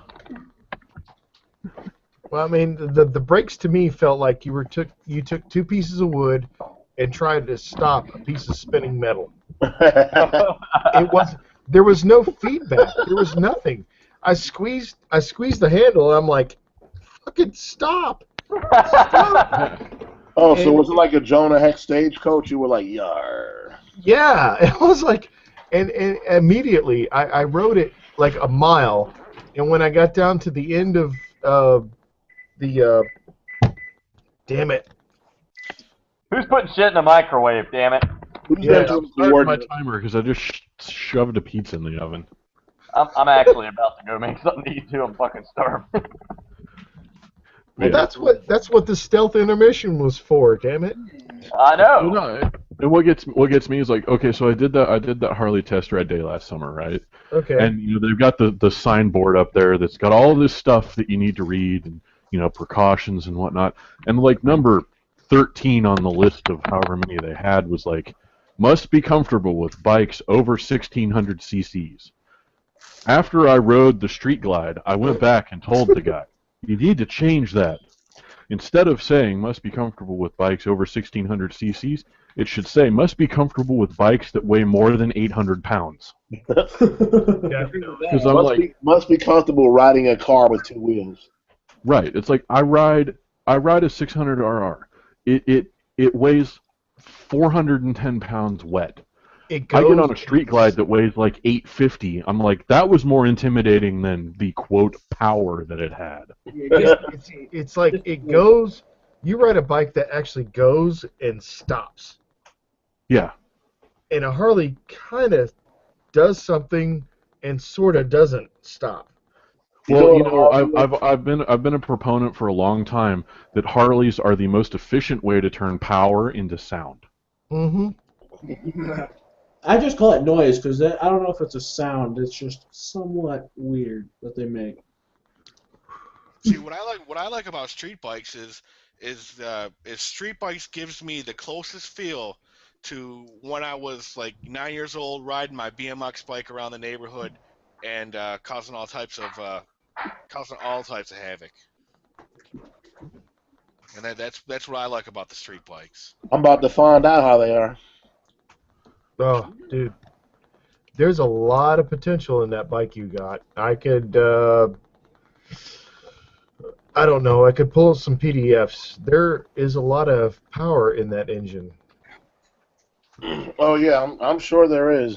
If it's stock, there's a bit more, and I can tell you cam and timing and fuel injection if you go with Power Commander type stuff, because we got flow charts on that. Because a friend of mine actually took the same year bike and actually the same color, which is the fastest color. There you go. Yep, it's the fastest color. What bike is it? It's a Gixxer, right? Yeah. Yep. What year? What size? 03 1000. All right. Yeah. You'll be able to get your move on with that. Oh yeah. Yeah. Well, I've had a CB750, so it's already. I mean, I had to move it, and I felt like, holy shit, it's so light, in a good way, like man. So. Well, the thing is, you'll find out real quick that actually that year GSXR, a lot of the weight is on the front. Okay. And let's see, my friend Patrick was able to. I think his dyno when he got done messing with that same year bike that you've got was around 165. Yeah, I believe that's what they are. Well, I mean that's what they claimed, but yeah, that's what they claim. Yeah, you're right. It kind of wasn't. It was more around 130-ish or so, and he was able to squeeze. But you don't need to do it. If you're just going to ride that bike, you don't need to mess with it like he did his. Yeah.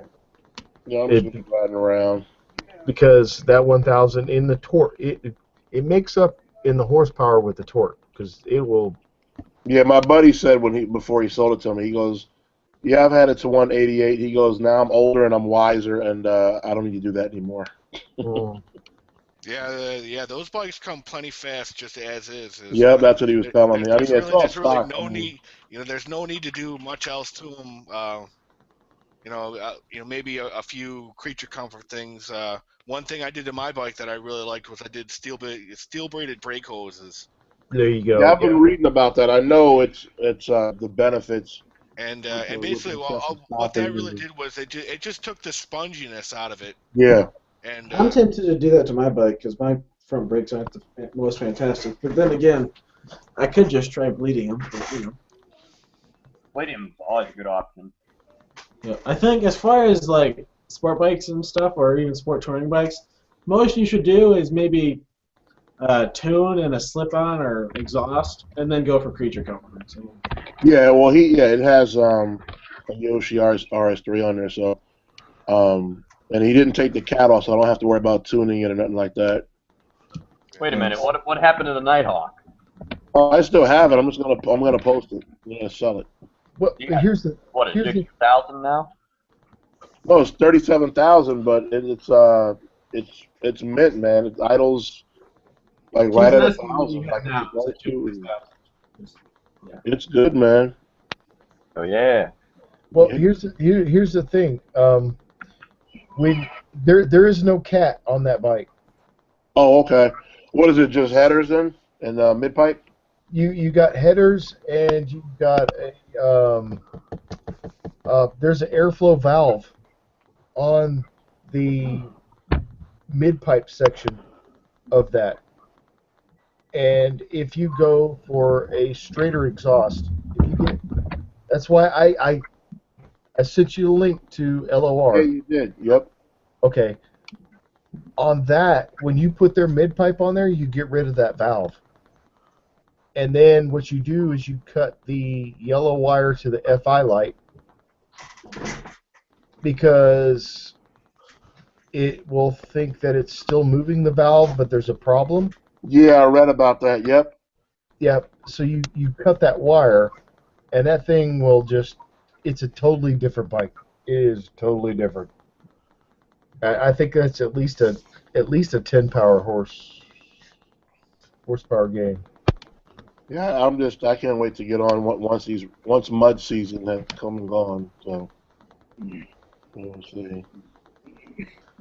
But you got a lot of nice roads by the house. I can get lost quick, which is nice. So What area are you in? what's up? What area are you in?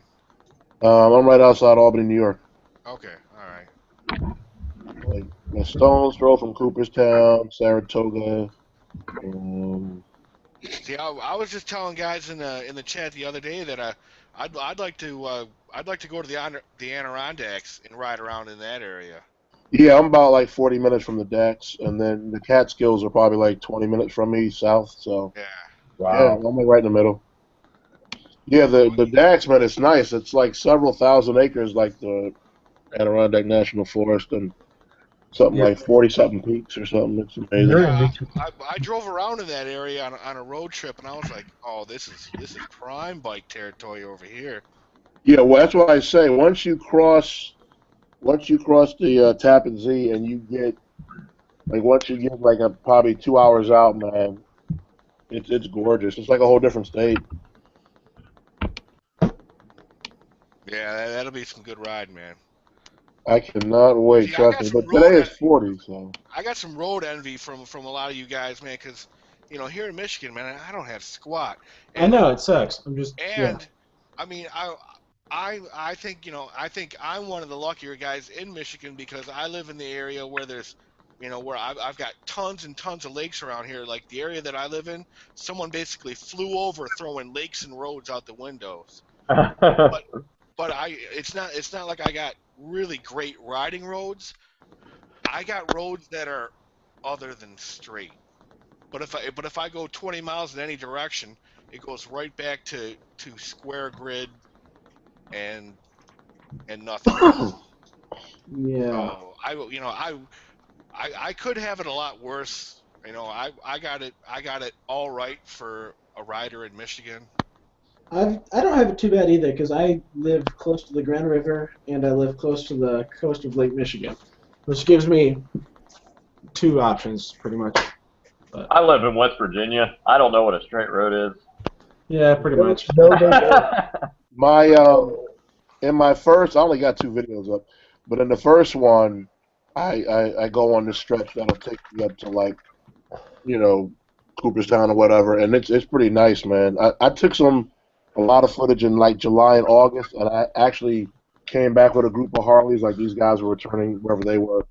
And there was a day where it was like, it had to be a couple hundred bikes out, because on my ride, all these people, in the vlog, you'll see these people like give me the 2 fingers.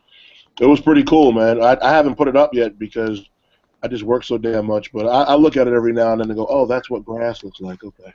I just subbed your ride. What's up? I said, I just threw a sub down on your channel, bro. Oh, thanks, man. So yeah.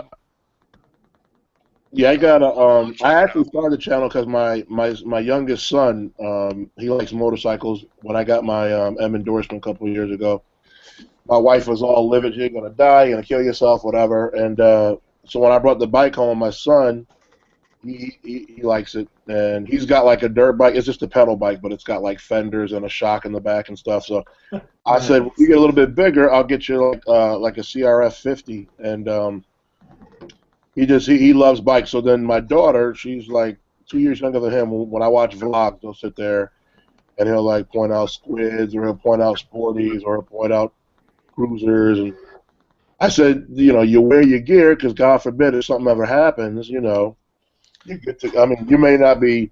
You might have some broken bones, but it's better than losing a lot more. So. Road rash sucks. Everyone's allergic to concrete. Yep, I just tell them, Road the rash people that are walking around, riding around in the flip flops and the exposed arms, it's just a matter of time, You I just don't gotta wish, go I looking don't for wish that on pictures. anybody. I look and I go, hey, not my business.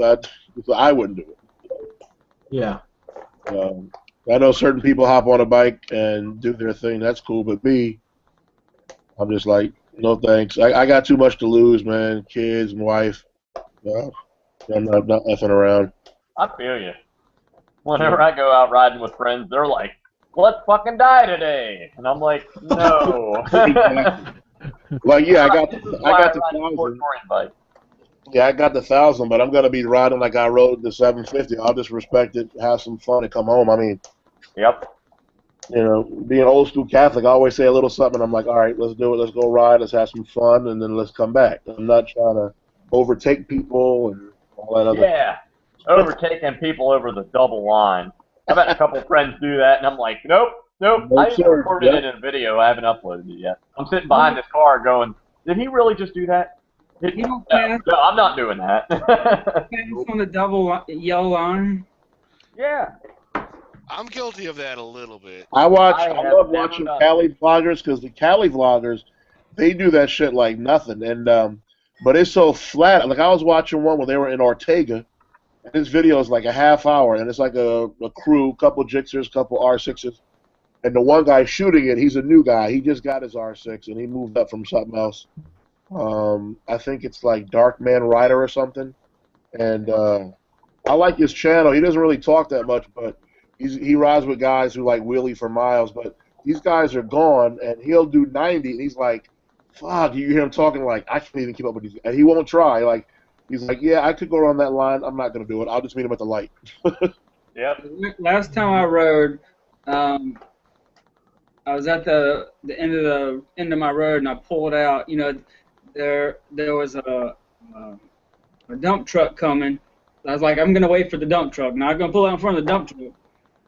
Dump truck goes by, and I look, and there's an 18-wheeler coming behind that. So I just go right in between them both. And as soon as I'm out there in between them both, I'm like, this is called in between a rock and a hard place. Yeah. So, then we get onto a bridge, and it's a no passing on a bridge going, it's two-way traffic.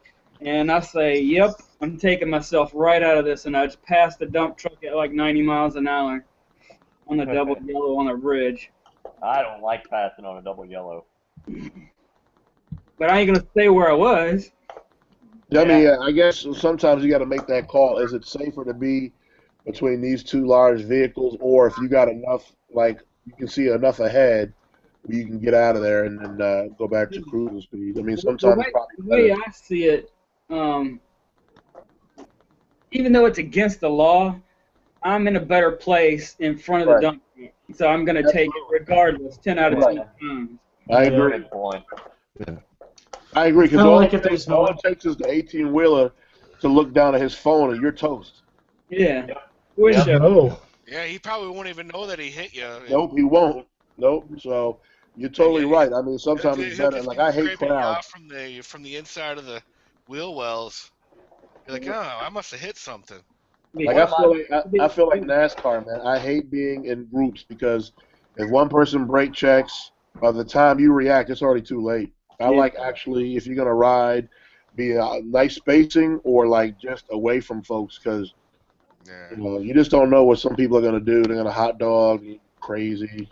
Well, they're gonna find out. They're gonna find out what's gonna happen on that Georgia ride up when 300 bikes get together. We were making predictions yesterday of how many bikes are going to go down. My prediction was 7, but I could see that easily happening. I went to a quote meetup last year, and there was probably about 50 people there, and there were 4 people that went down. wow. Okay, I'm going to raise my thing to 30 now. Now, granted, it was all because I'll admit I'll be stupid on the bike, but I have a certain level of stupid that I'm okay with. Yeah. Their level of stupid was a little bit beyond my level of stupid. Uh, I mean, one of them was a guy on a Busa that entered a corner, I'm guessing probably somewhere in the triple digits, and didn't make the corner. Was this the double T meetup?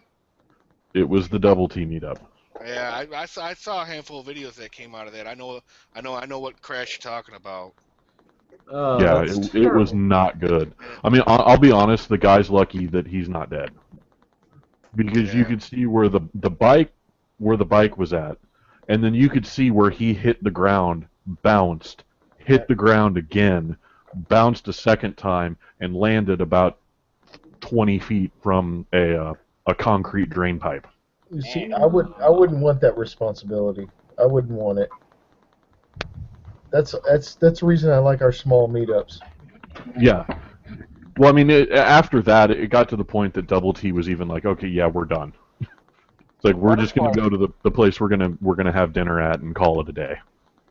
When I went to meet up with Hush Puppy Addict, we were riding, and he's like straight up MotoGP style, fucking riding like a badass, and I'm just like behind him like, doo-doo-doo-doo. And he's like, why aren't you riding real fast? I'm like, because I'm not comfortable riding real fast. We were on a road I didn't know. I've never been on before.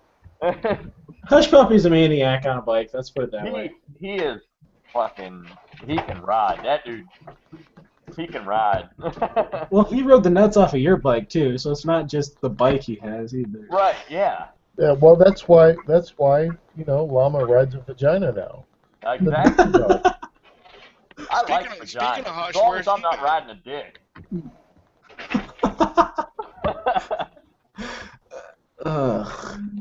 Where's Hush Puppy been lately? Oh, he's been working a lot. Yeah. I texted him the other day. I was in his hometown working at a job site. He's like, "That's cool. I'm not even at home." I was like, "All right." He's been Yeah, working he a lot. owns his own business, so it's like, okay, yeah.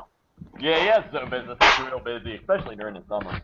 You think he's gonna put out any videos this season? I don't know. Maybe. Yeah. Well, I guess we'll just have to see. Yeah. I enjoy his videos for the most part. I enjoy your videos. Oh, well, thank you, sir. I do watch them. I watch a lot of people's videos. I just like don't ever comment on them anymore. I don't know why. Cause you're a scrub. Yeah, I'm an asshole. That's not what I said, but okay. I would like to thank Sarge because throughout the course of this hangout, I actually gained a subscriber. Woo! I think I've gained 3. Yep, 3. Wait, I was in the office the other day and I'm talking about, well, I'm up to 1,500 subscribers now, and one of the guys across the way from me, he goes, well, how many do the big guys have? And I'm like, well, they got 10, 20, 100,000 subscribers. He goes, you need to suck less. I'm like, shut the. I'm like, how do you suck less? Well, let's see here. You don't suck as much. Exactly. Wow. Siberian's got 100. Guys with the crap ton have been doing it for 5 years. Do what? The guys that do have that many subs have been doing the YouTube thing for 5 years. 5, 6, 7. I've been doing it since 2009. Holy crap. Yeah. Well, they also got lucky with YouTube's algorithm, I guess. Well, it's not so much an algorithm thing. It's that you've got a friend that has a friend that has a friend, and these guys help boost your channel. And when I got started, we did that, but it wasn't a big thing back then. Does that make sense? Yeah, I get it. Yeah, motovlogging wasn't big when we did it, so when we give shout-outs, or when we gave shout-outs, he's like, you gain a sub or two, or whatever. But then, when the new guys came on the scene, and they got a shout-out for one of us, they sort of, it escalated. It multiplied, and we got left behind. It's sad. I know. I guess I fall into that. Do I fall into that category? New guys. You're Well, definitely a guy. I definitely do. That's for sure. well, I mean, I if mean, you, I've been in it for over a year. Although for half of that year I didn't put out anything. I'm like one of them Catholic girls. I'm like really good looking, but I just don't put out. Yeah, that's why you have to walk off everywhere you go. well, Yep. it's really weird because I got another friend of mine that's he's into business networking,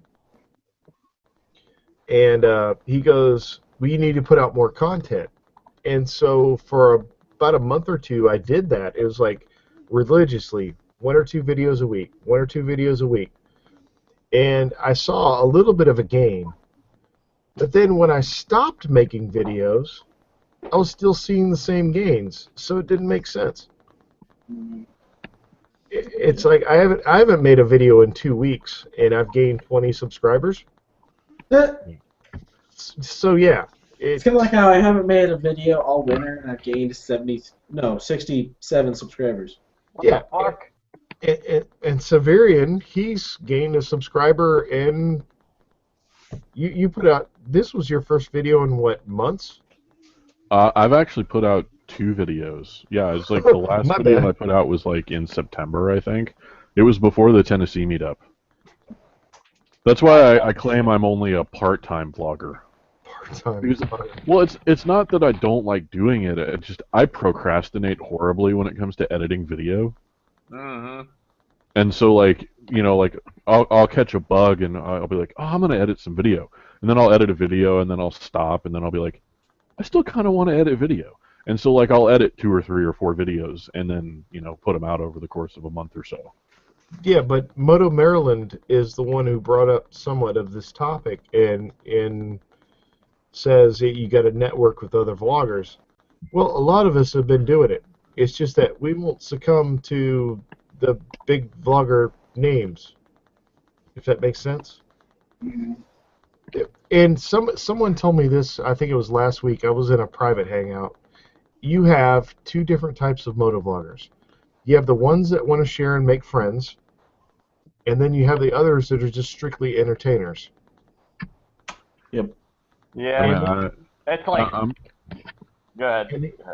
I was gonna say I'm kind of entertaining. I wouldn't consider myself super entertaining, but I love the fact that I enjoy the more, as we talked about earlier, the community side of it, because years ago, because I've been riding for almost 3 years now, and it was 2 years ago I went to the Ozark meetup, and it was a total last minute deal. LJ invited me, and I was like, oh, I don't know if I can get off work. But I got off work and I went down there, and literally the only 2 people I knew were LJ and Dodge. And within 30 minutes of being there, it was like I'd been there the whole time. And so like, because I made a comment on our Tennessee meetup page, was that, it's like, had a great weekend of riding, but the bummer, it sucks that I have to go home, and it sucks that it's going to be 6 months before I can see my friends again. Yeah, well, here's something that's really neat. I don't know if you've noticed this or not, is the fact that we kind of have our own little secret society with that meetup. No one has put out a video of the East Tennessee meetup yet. We've all videoed it. Did I put one out last year? No. Or from 2 years ago? Oh, somebody did. Somebody did last year's. Where you guys went down the mountain on those damn sleds. I think it was Dodge. Yeah. You guys all took off, and Dodge and I went and rode the roller coaster on the hill. Yeah, but as far as motorcycles and all of us that were together, there was what, about 6 or 7 of us? I think so. Yeah, something like that. But nobody ever put out a video of it. I think have a that's ton kinda- of footage I need to go through. I do too. I've got a bunch of footage of that ride, and Well, yeah. nobody's ever put a video together. Well, it's funny, you talk about that and how it's like, there's all this footage floating out there, yet nobody has a video. It still kills me that LJ dropped a bucket of gas and there's 15 motovloggers standing around there, and nobody caught it on camera. Nobody caught it on camera, but somebody caught my when I patched my Z. Wait, someone dropped a bucket of gas? Yes. Yikes. Why was we're the gas talking in the bucket in full, the like, first place? 1 gal, replacing her petcock. You said pet talk. Yeah. And when she went to pour the gas back into her bike, I mean it was a dollar store bucket. So It was a dollar store bucket. I got out of it. and as she's pouring it in, the handle just snaps off of it, Oh, shit. and there's just gas everywhere. So basically, it sounds like she emptied her bucket, or she emptied her gas tank into like a bucket that you would pick out of like a sandbox. Yes. It was like a bucket that you'd take to go like mop your kitchen. Oh, boy, that could have ended badly. It did. But she did get enough of the gas back in her bike to make it down the street to the gas station. But we would never know because nobody put out a video of it. Yeah, we made a comment about that. I think that's the most tragic part.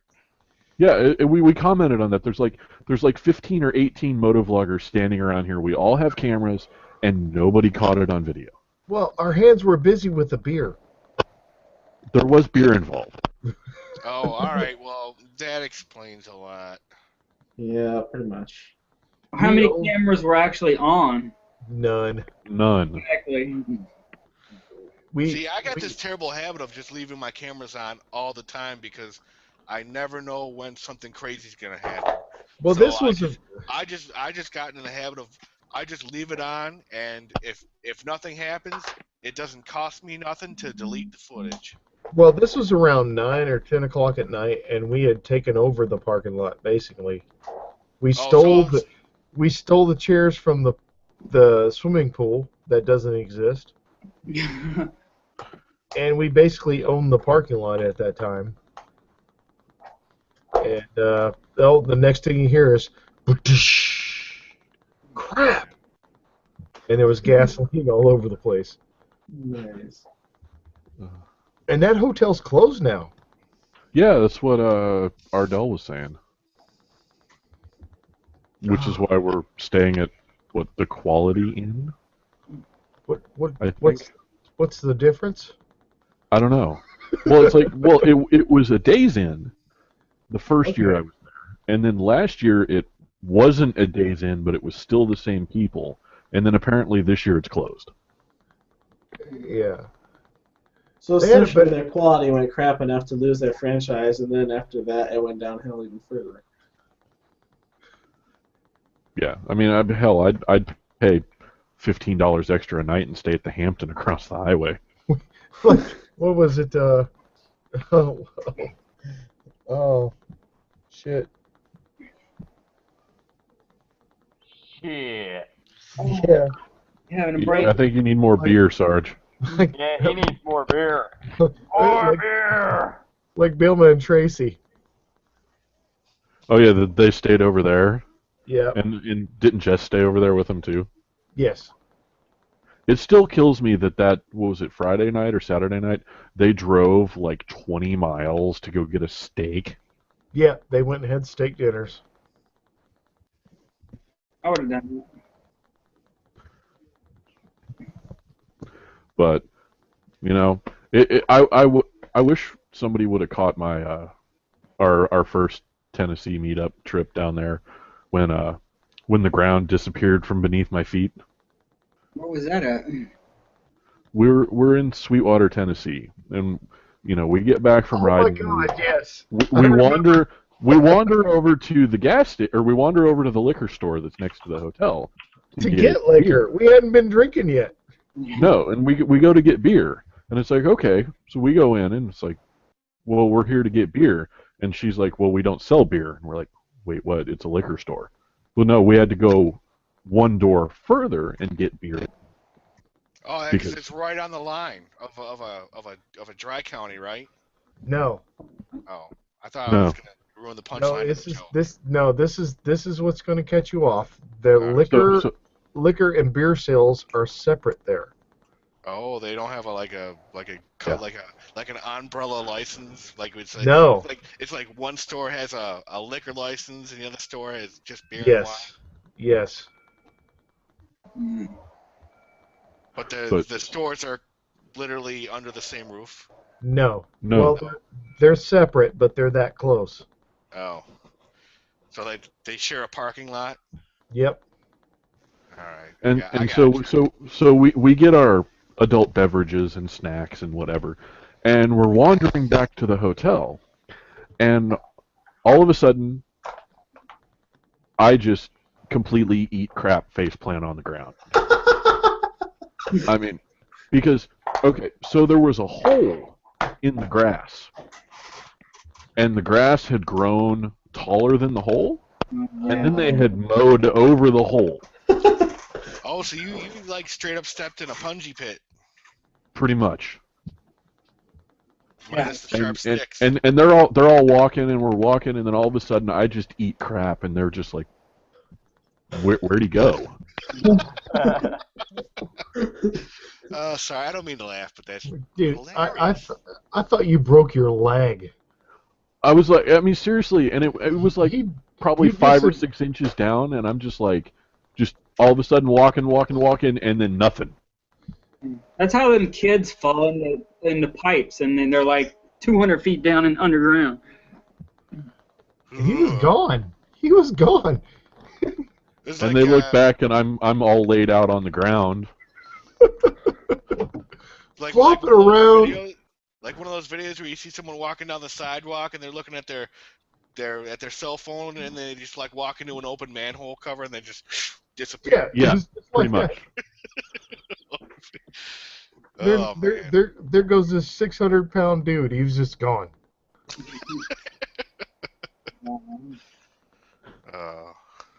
Then there's an earthquake. Well, that whole weekend was an adventure because what do we have? Like 4 or 5 drunk guys trying to go across the street to a Burger King. Yeah. Yeah. And the tragic part is nobody put out a video. Well, Well, I didn't, think didn't I think Gary that's put out a video when he was showing up down there? yes, he did. Oh God, you remember when he showed up? Oh God! So there's like 4 of us there, right? He didn't know who we were. He knew Right. us. He knew us, but he didn't know us face to face. And so it's me and Sarge and Dodge and Trinith, and that's it. But we happen to be standing there. There's a few other a couple other guys that are there. 3 or 4 other guys that are there with bikes, and we just happen to be standing out bullshitting with them when Gary shows up. And he comes up and starts introducing himself to people and shaking hands and hi, blah blah blah. This is who I am and everything. And he goes through the 4 of us and then walks over and starts talking to going. these Brazilian guys and all these other dudes that are there. And we're just like, Gary, it's just us. Nice. That guy gets an A+ for enthusiasm. But he was a damn good rider, though. I'll tell you, I wouldn't have been going down the Dragon on a Nighthawk that fast. I mean, he lives in that area too, though. Yeah, I think he lived from where we were staying that year. I think he lived it was like 30 or 40 miles from there. Yeah. Oh. So it's a daily ride for him if he wanted it to be. Yeah, and familiarity makes a big difference. I do a lot of trail riding on my 4-wheeler, and when I take people riding, I know that I have to ride significantly slower than if I'm by myself because I know exactly where I am and and what I gotta do to make turns and all that. So if somebody's got if that's their regular ride, Yeah. Yep. they're just gonna have second nature to them. Where where if it's someone that's coming from far off, they kind of have to feel it out a little bit before they can even even really pick up pace. I noticed that when I led the group on the Dragon, and I was going like 30, and I kept looking back like, where's everybody at? You know, everybody up. Some of them guys have never ridden there before, and I'm going slow, and I'm still way ahead of y'all. So I had to keep blowing up But in the mirror. I will say, my first time being on that road, doing 35, it feels like you were going so fast. Yeah, the first time you do it, you just want to go slightly below the speed limit, just so you don't miss a curve. That's Yeah, there's a few of them on that road from what I've heard. Just a couple.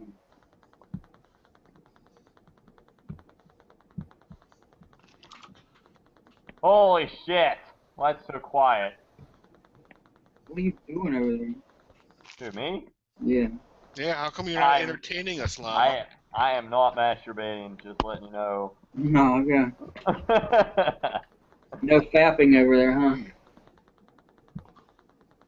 No, if you watch Stealth's video, he might Is be. that what you're doing? I thought it was just getting weird feedback in my headphones. Oh, I know.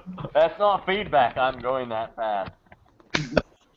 Wow, must be a short stroke. No. I've just got a mechanical arm. I'm the $6 billion masturbating man. Oh, shit. No, seriously, people are messaging me on Facebook and I'm distracted. I figured. I'm over here like, Jesus Christ, stop messing with me, guys. Jesus. So you went all homo? What? I'm so confused. Yes, I went all homo. Okay. Jesus Christ.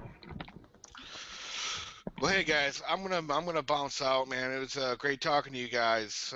Yeah. See you, Gray. Sleep, man. See you later, Gray. See you later, man. Yeah, man, it's good having you. Have a good night. Love you.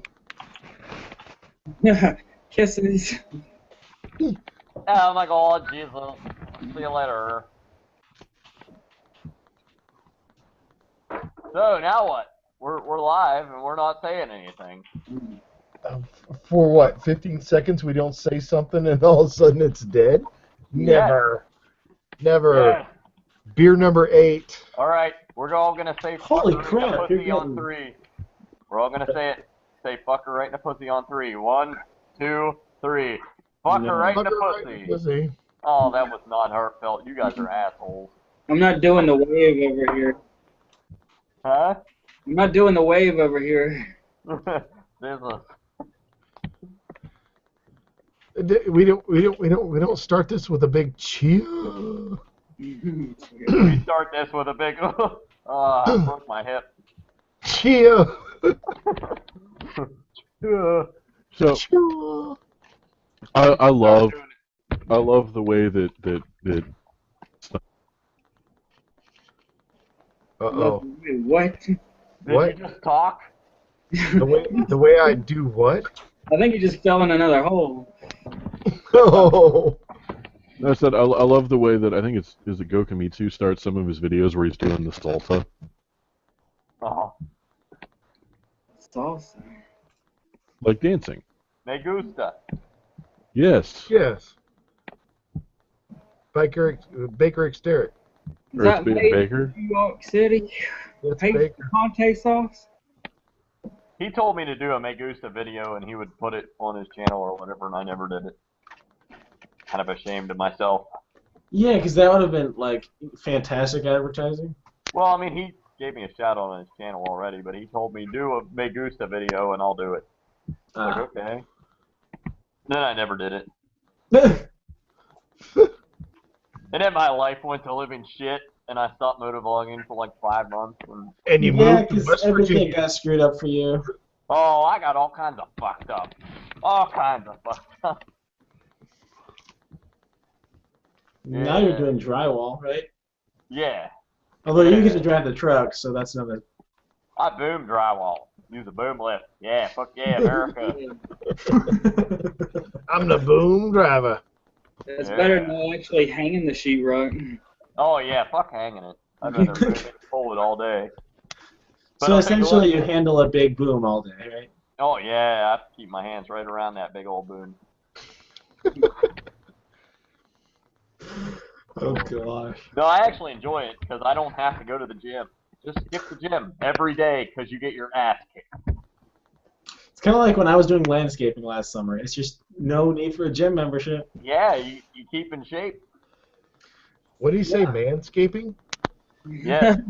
Nope, screw you. When I was in manscaping, I had one of those little miniature lawnmowers you push with your fingers. Like a tiny chainsaw. Oh shit. Oh, Renegade Biker is there a way I can get into the Hangout? I think I've got you on Facebook, but I don't know your name per se. I could send it to him with a message directly through YouTube if you want. Yeah, you can put it directly in his YouTube Or box. you can G plus him. There you go. Somebody hook him up because I can't even see the screen right now because I'm cross-eyed as a son of a bitch. Oh yeah, because you're hammered. What is Pretty this much. button do? I still remember that time where In band Bruce camp? over here is like drinking like crazy for 4 hours straight, and then all of a sudden he's like, "Okay, guys, I think I'm drunk." Who? We were beyond drunk at that point. I'm just saying. Who, me? Yeah. Oh yeah, I used to get hammered in the hangout. I used to get so fucking drunk I couldn't walk straight. Like, My God. I would be smashed in the hangouts, and I'm like, all right, guys, I need to go outside and smoke a cigarette. Oh my God, I this go is outside and like smoke a cigarette, and I walk back, and I'm like, I'm done, guys. I can't even walk. this is like a vlogger marathon going on here. This is like 3.5 hours worth of shit. Hey, it's Oh, not we shit, had a it's live good stream. quality entertainment. We're live. We had a live stream in December with Ian 187. We literally maxed out the 8-hour limit on a live stream. Literally. I've done 7 hours and 27 minutes before. I remember that because it's on my channel. I mean, I'm in it for the long haul, but I might run out of beer before then. No, I've got to go to bed. I got church in the morning. Church? What? Church? Yeah. Do you at least ride your motorcycle to church? Well, why not? Exactly. I don't have church in the morning. I have sleep in because it's my day off work. Exactly. So like I'm on mandatory overtime this month, so my normal sleep-in day of Saturday was rudely interrupted at 5:30 this morning. Fuck that. Hey, I didn't have to go in until 7 today, so that was actually getting to sleep in. Yeah, Yeah. 7's actually not that bad. I normally start at 6, Ah. so. Yep, that's pretty average. I know my brother starts at like 4, and he lives like an hour from work, but that sucks. It's when first shift, overlaps with a normal second shift. When first shift overlaps with second shift. You mean my job? Every day. Pretty much. Like I work literally, from when, 7 in the morning working till less whenever I get done. you're a blue collar worker when a short week is 50 hours. Yeah, I know. That's my work. My base hours is 50 hours. Yay, Renegade made it in here. Hey, Renegade.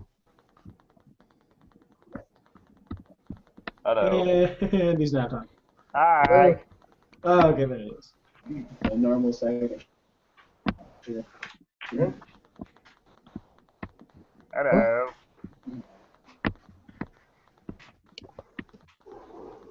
Somebody with a camera on. Holy cow. If I can I show had you a my better- ugly face, but you don't want to see it, so. Hey, I'd have my face up if my webcam shot more than a 320 by 320 picture. You got a 1 megapixel camera.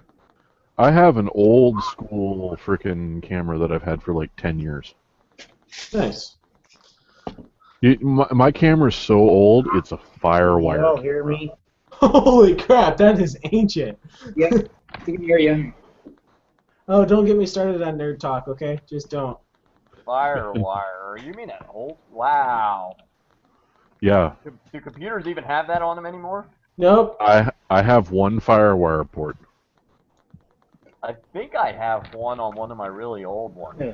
The past three Which- computers which- I've had don't have FireWire, so Which is sad because it took up to USB 3 to finally outdo the transfer speed of FireWire.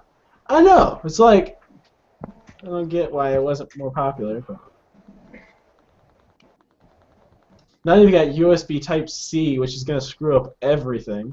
Yes. USB Type. What is all this shit I've never heard of? It's a new USB protocol. I think it'll be cool though. If any techies in here, No. Kind of. Well, it's basically a straight route to the motherboard without any transition whatsoever. well, and it can handle 100 watts of power. So imagine being able to use a monitor without having to have a separate power cable for it. Yes. Because it'll have enough data transfer rate and it'll have enough power for a monitor. I think that would be like the coolest use for it. Yeah, well, I think Lightning was close to doing that, but they didn't have the power out. Yeah, well, in USB, Well, there's no we just patents. went to- Anyone can use it. So, Yeah, we just went total geek, didn't we? oh yeah. I don't know Sorry. what the Sorry. fuck you guys are We talking have to about. cover all the topics. I mean, we had some moto talk, then we talked about poop, and now we're on to tech stuff. Speaking of FireWire, my butt's still on fire. I like the part where we talked about poop. That was right up my alley. right up your what? Oh! Oh, Oh, he just went there. Be an expert on the topic. that's the Do you beautiful still thing. like It watching doesn't- Small Guys, Llama? It's the beautiful thing. It doesn't matter how old you are. Dick and fart jokes never get old. Never. It's Llama's still watching the Small Guys. I watch the small guys. I watch the small guys too. Yes. You watch the Small Guys right up your alley. I watch the small guys poop right up my alley.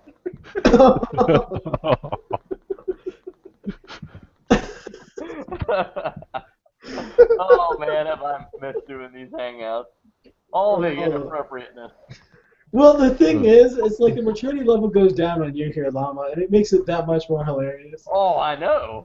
The first few Llama Goose hangouts were nothing but laughing and cutting up. There was nothing discussed at all. Well, we're also like 3.5 or so hours into this, so a few of us are kind of inebriated, and I'm sure Kind of. creation Kind of. with being tired and. Dude, I got one beer left in the fridge. I'm like, I don't know what I'm gonna do. I've got, well, let's see here. I don't know. I've got, like, nah, I'm not going to drink anything. Just saying. It's like when that beer goes, it's like all I got left's hard liquor, and I don't like doing hard liquor at the end of the night. Yeah, that's a bad idea. All right. There was one hangout and I killed a bottle of tequila. That was a really bad idea. I think that was the 7-hour one. Oh my God, I can't breathe.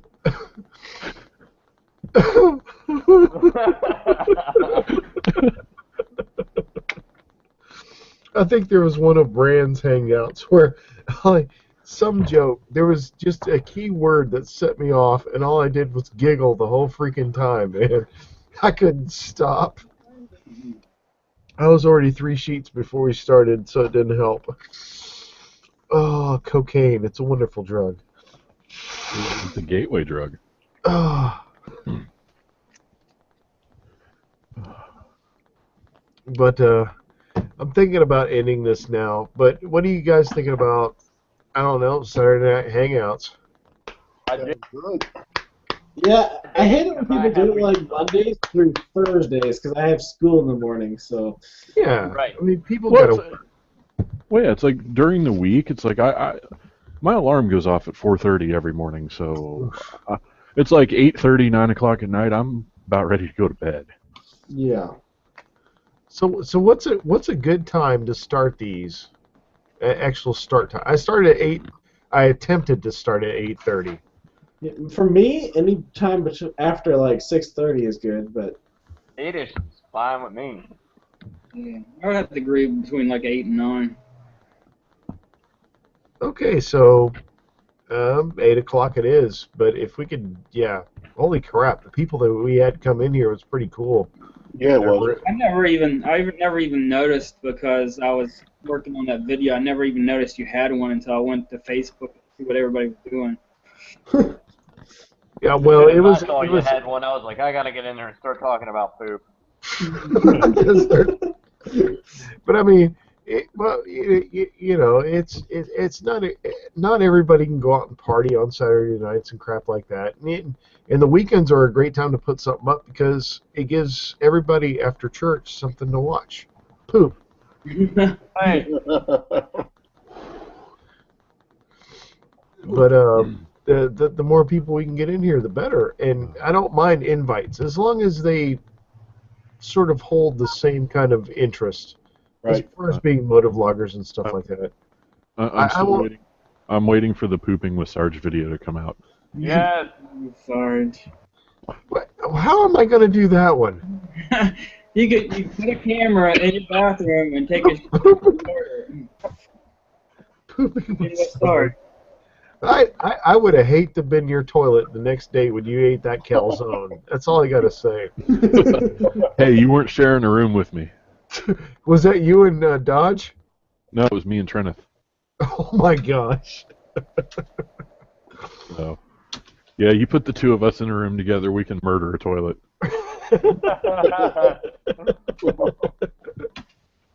wow. Okay.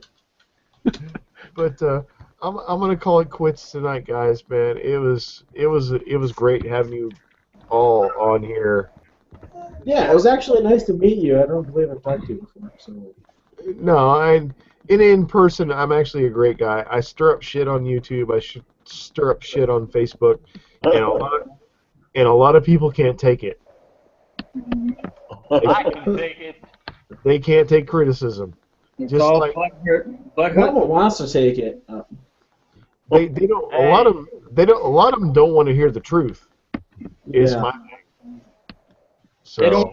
They don't want to hear your opinion either. Oh hell no! They're like no, but they'll share theirs without any hesitation. That's for sure. I can listen to both sides of the argument and see both sides of the argument. It makes sense, but if you're just being mad at somebody because of their side, then what the fuck, dude? Oh. Pretty much. Well, you've seen that one, haven't you, Stealthy? I've seen plenty of it. Yeah, you've seen that one, and the crazy thing is you've seen. There's a woman in my life. All right. Are you here tonight? I'm here. What the fuck? What's up, Mr. Sarge? You got feedback there, Renee. I can hear myself, and it's freaking me out. Hello. Yeah. I can fix that right. Hey. Yeah. She watches our videos, and she watched those videos because she watches a lot of the same people that I do. And she formed her own opinion and put a video up. Yeah. And gained how many subscribers? Oh, she's probably up to 10, and she's got like one video. That was the second one. Did she watch me? You got the link, Sarge? To her video? Yeah. Give me about a What's minute. going on? Nice. We're in the phone, though. Hello. Oh, Hey, Microphone problem. You may want to try some headphones. You may want to get it muted again.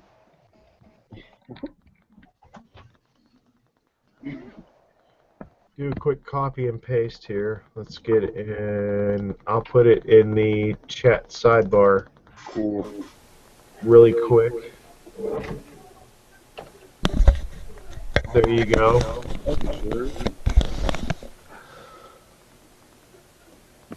Dang it, Bobby. The video's 4 minutes long. If you ain't got headphones, you need to stay muted, bro. Who needs? I've got it queued up for when we hang out, and I'm here for a few more hours. Hang on a second, I gotta try this. Oh man, the echo cut out. Oh. Oh, it's gonna go. What? I feel special. I was your wife's 10th subscriber. Is she gonna have a merch giveaway for the 10th? She gonna give him like a keychain or something? Big giveaway. 10th subscriber. She should start making stickers. Right off the bat, she should make stickers. Make stickers. Be like, the stickers cost me $1 to make, but the shipping will bring it up to $50. So there you go. Should be like, I ride Sergeant Markins. Oh. No, but I told her if have I not? Have I told you? You need to. She's had the channel for over a year, and that's her first video. I have 9 subscribers. And she's got 9 subscribers. She lost 1 in a day. I have 2 people that hate it. 2 people that hate her video. So she's on her way. Nice. If you got The more haters you have, it's She's just already got haters. I hate your video. She's legit then. She's legit. But I mean, she's a money maker, and I have not cashed in yet. Haters gonna hate. Exactly. I will. She has 2 thumbs down on that video. Yes. Kate She's Boyce got would 2. have a shit fit. Yeah. Yeah. It's 40 degrees out. I went to get some pizza. I'm like, hey, it's balmy out. It was like 3 cops, had delivery people pulled over, pedestrians pulled over. Midnight in New York, cops are like writing the tickets. What the hell? We were talking about tits and ass, and you're talking about pizza. Pizza I haven't goes eaten, hand in hand with tits and I haven't eaten for like 8 hours, so I had to go get some food real quick. yeah, pizza's always good. I'm sorry, pizza is always good. Pizza with TNA. How about that? Look at that. I want to eat some pizza. 2 pieces of pie. That'd be great. Oh. Have the pizza on the end table while you get down, and then every now and then take a bite. Get back to work. Don't let that pizza go to waste. Don't let the pizza go to waste. Oh, boy. Well, if it's from behind, you've got a table to set your pizza There on you go. while you're going at it. Yeah, but it could end up tasting like shit, so you gotta be careful. That's why you place it a little bit higher, up on the back. Good stuff. We've come full circle now with the bodily functions. We have. But it Don't never talk about ends. full circle with bodily functions.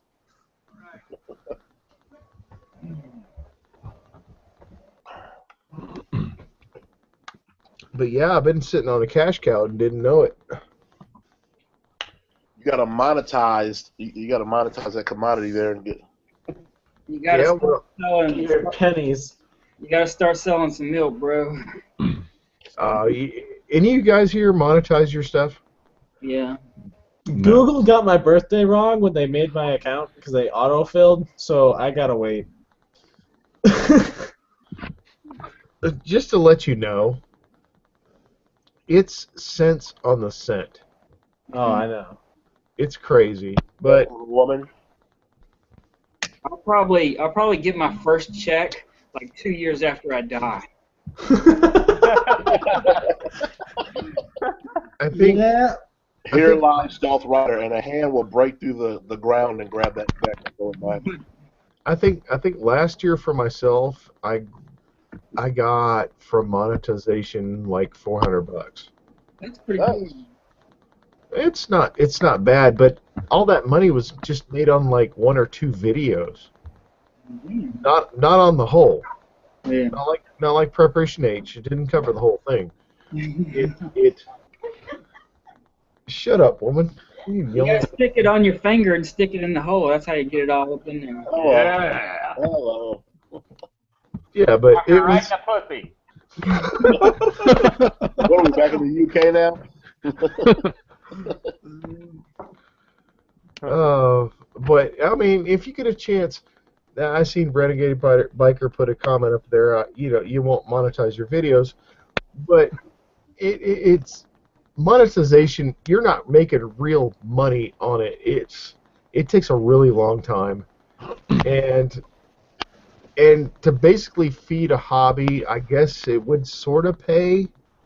Well, even the garden snake who's trying to make a living with how many subscribers? 250,000. Oh He's yeah. not making enough off of YouTube to. No, you're not going to. Feed your lawn, feed it. Yeah, you're not going to make money off of it. It's You need to have like millions of subscribers and get millions exactly. of Well, the people that make livings off of YouTube are like the gamers or whatever that can do 3 or 5 videos a day. They're pumping out 10, 20 videos a week with almost 1 million views each. That's going to get you a lot of money. But And then when their mom kicks them out, all that ends, and they got to pay bills like we do. Yeah, when their mom. Exactly. Mom said, you're monetizing. You better monetize this rent, bitch. Come on, Mom. She's like, you're 27. You're 27. Get the fuck. I plan to move out by the age of at least 23, because graduate college, and then make money and move out. That's the plan, at least. You like the Soviets? You got a 5-year plan, comrade? Well, I'm saying 23. 5-year plan. Get the green I'm saying 23 because being an engineering student, it actually takes longer than the traditional degree to get a degree, so we'll see. You know what really sucks? If you're like an engineer or medical student and you put like pretty much blew your 20s in school and then you get out and like you're making like 30 grand. Nope. For Most starting salaries for electrical engineers are about 70 a year. Let's hope they hold, brother. Yeah. Now you got to work 2 jobs to make 1 paycheck. Like, oh, I used to make this in 1 job. After the state takes a bite of your ass. Yeah, pretty much. Because I don't look at gross anymore. I'm like, what am I actually taking? What are my real dollars? Like. So yeah, 70 before taxes, 45 after taxes. Yeah, and good luck with that, because I know it's everybody's trying to eat, man. It's crazy. Like you play by the rules, and it's getting harder and harder. Pretty much. Yeah, I never said there's a middle class. There's working poor, and then there's like filthy rich. So that's all there is. Middle class is a facade they give to you, like a carrot they dangle before you. There's no middle class. There hasn't been a middle class for like 40 years. There's just been working poor, different gradations of it. Why do I say that? If you were to lose your job today, do you have a nest egg of 6 months? Most people don't. My parents do. Right. My mom has been out of work since I was born. If you ask people this question today, most people are just working to pay bills because everything is so out of whack. Like everything goes up except for what you're making. Right. Well, the problem is, honestly, I believe a lot of people could live well within their means, except money management has gone through the floor. It's just agree. Yep. Because I mean, a lot of people have stuff now. You can make 40 grand a year and have retirement savings and be living within your means, or you could make 150 grand a year and be broke. Exactly. Yeah, like I see things I want, but I'm like, I got kids. I'll get it down the road. It's it's no big deal. I see stuff. I mean, that's part of being an adult. You can see stuff, and you can go, okay, maybe a couple years down the road. Yeah, it's like, okay, I could have a 2015 Gixxer 1000, or be like you and buy an 03 and be just as much as you need. All my friends who've been riding forever are like, dude, don't ever buy a bike brand new until you've ridden a ton of bikes. Right, because by the time you have a crap ton of experience, then you know you're going to want that bike. Exactly. Then you know, okay, I've done this, I've done that platform, done that. And I have no problem with used bikes that are in decent condition. I'm not one of these people, I'll stick my nose up. I don't see the point of buying anything brand new. I know. I mean, even if you cars, it's like they take a value hit as soon as you sign the title. So Yeah, I don't even. There's that great commercial where the guy goes, "How can my car be depreciated by 30% before my first oil change?" And that's because so you true. signed it. Yeah, right. It's just like they make up these banks have these crazy rules. Like if you buy something, it's already devalued, but if a bank buys something, they're adding that. It's just like Yeah. it's crazy. The individual gets like thrown into the bus, and you're like, I just worked my ass off to buy this thing, and now it's 70% value versus 100 or whatever it is. I was looking at a lease, the way they lease cars, and the newest Jeep, their lease was, let's say, on a $35,000 Jeep. Their Uh-huh. lease at the end of the thing was like you already paid like $25,000, and you don't get to keep the car after 3 years. Yeah, it's definitely a smart. It's a money game. I mean, they're making stuff to actually be obsolete, and they're actually making stuff to be so bad quality that the only way they can get you to return is through service. I mean, intentionally making the product inferior on purpose. Yeah, like new TVs. We have a TV that is 15 years old. It was one of the original HD TVs. It's still going strong. A new TV lasts what, 5 years at most? Yeah, if you're lucky. If you're lucky. Nothing That's like if you buy a nicer one. Clothes, electronics. Yeah. A lot of stuff is kind of like when it starts acting erratic, you're like, here we go. Yeah. Well, I'm still rocking a 3-year-old phone. It's like I don't need anything more. I mean, it's a Galaxy S3. It does everything I need it to do. Okay. The CBR 600 that I bought, I paid half of what the guy paid for it, and he only had 2,400 miles on it. Dang. I paid $3,000 for my bike. I mean, it's what, 13 years old now? But it's like I don't need anything more. And I had the cash to pay for it. I'm one of those people that doesn't believe in a loan for a bike. It's just Unless you have the I means. saved up for like at least 2 or 3 years to get the bike I have now. Yeah. I can see a loan if you're going in for part of the balance. Let's say you got like a couple grand in cash, and you just want like maybe 4 or 5, and then you can bounce that loan in 2 years. I'm cool with that. But yeah, I agree. If a bike is 15,000, that bitch will be staying there. Right. Well, and the thing is, in Michigan, a bike is more of just a toy. It's a hobby. Right. Yep. There's no doubt. So that's like I can't bring myself to ever finance right. a bike. But if you live somewhere like California where you're going to commute on it, what, 95% of the time? Yeah. Sure, I can see financing. Yeah, I spoke to a Facebook buddy of mine who lives out in California. He got an R6, and I said, "Yeah, this bike I bought has 26,000 miles." He goes, "I've got 10,000 in 8 months." Yep. So he's like,